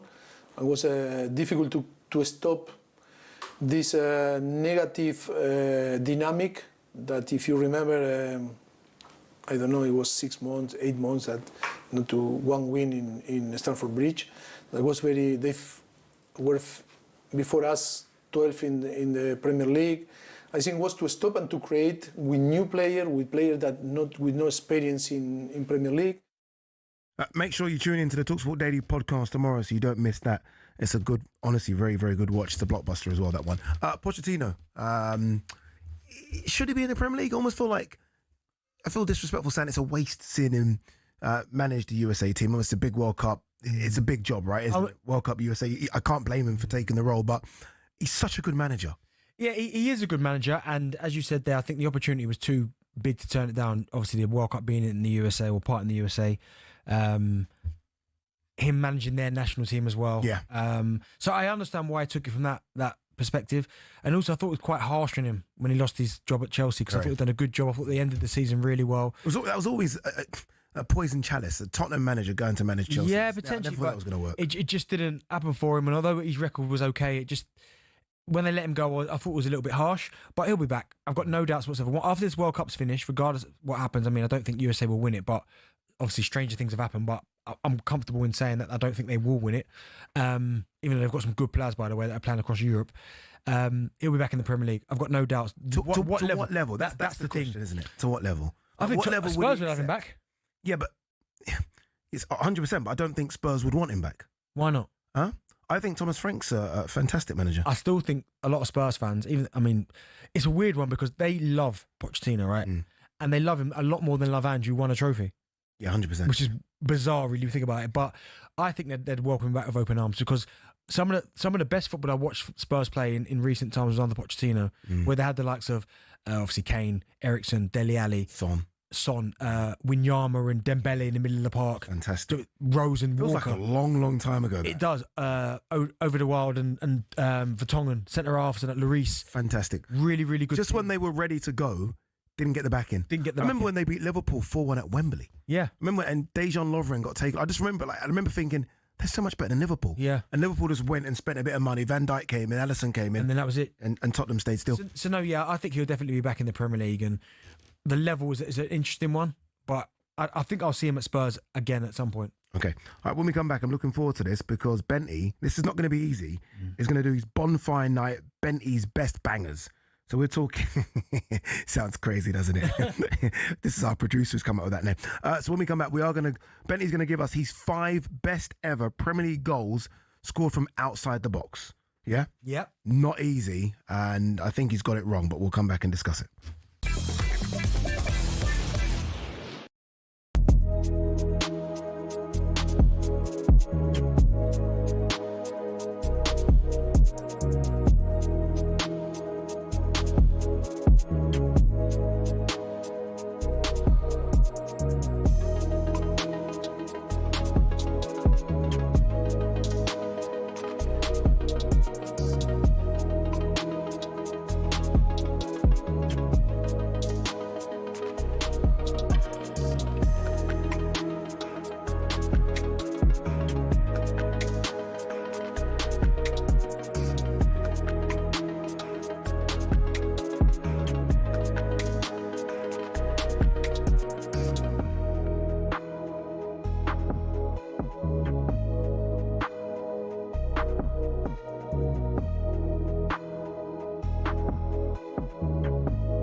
This is a story all about how my life got flipped upside down, and I'd like to take a minute just to sit right there. I'll tell you how they came the kids of a town called Bel Air.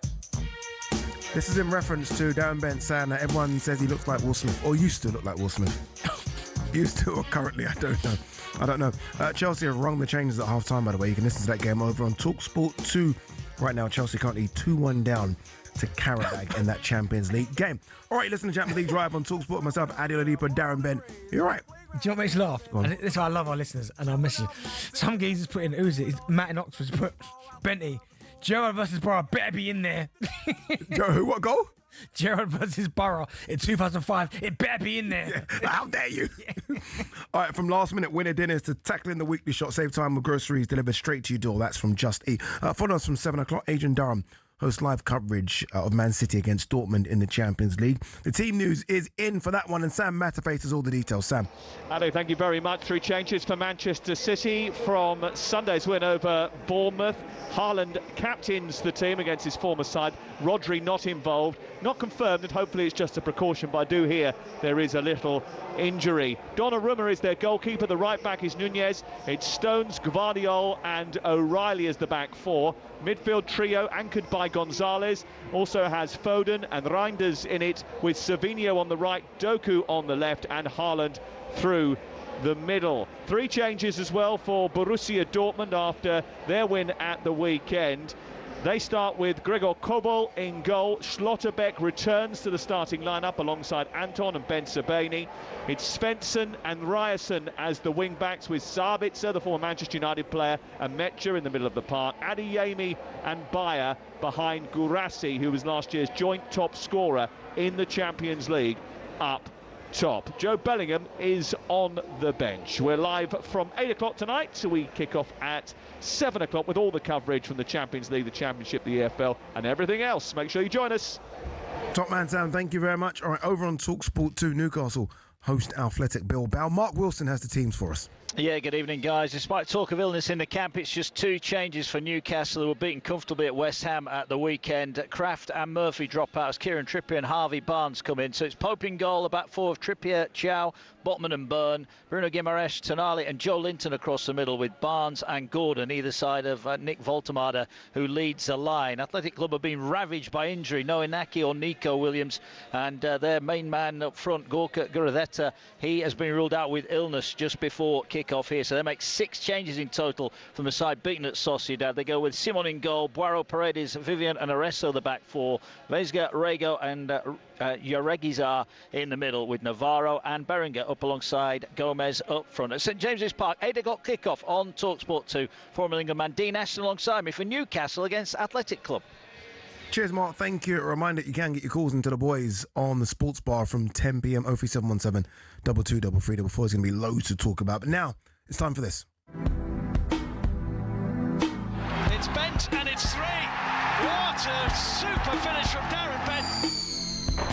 Darren Bent is closing in on goal. Brilliant from Bent. Fireworks. Today it begins. Hey, do you know what? Hey, that's a big package. No, it's not. No, it's a big package. Hey, Jokes, Jack, stop the music now, quickly. Why? They think they're clever. Because they know me and Drake, you know, and is that what it is? That's why Neil was saying to us outside about Drake. They were cutting the audio early. Yeah. That's why Neil asked, do you like Drake? It's cheeky. Don't play any more of that. Jack. Yes, Jack. See, that's what I'm saying. Best in the business in there, Jack. He knows. All of a sudden, he's the best in the business. See what he's saying about you in the break, Jack. One saying all those nice things. Yeah, tonight is, of course, Bonfire Night, and we thought, what better way to celebrate than with our feature, Bentley's Best Bangers. Kendrick Lamar gone. Right, this is where 100 Club member Darren Bent picks his top 5 goals from outside the box in Premier League history. Bentley, what are we going 1 to 5? What 5 to 1 we doing? No, we'll go 5. No order. No, you haven't got an order, have you?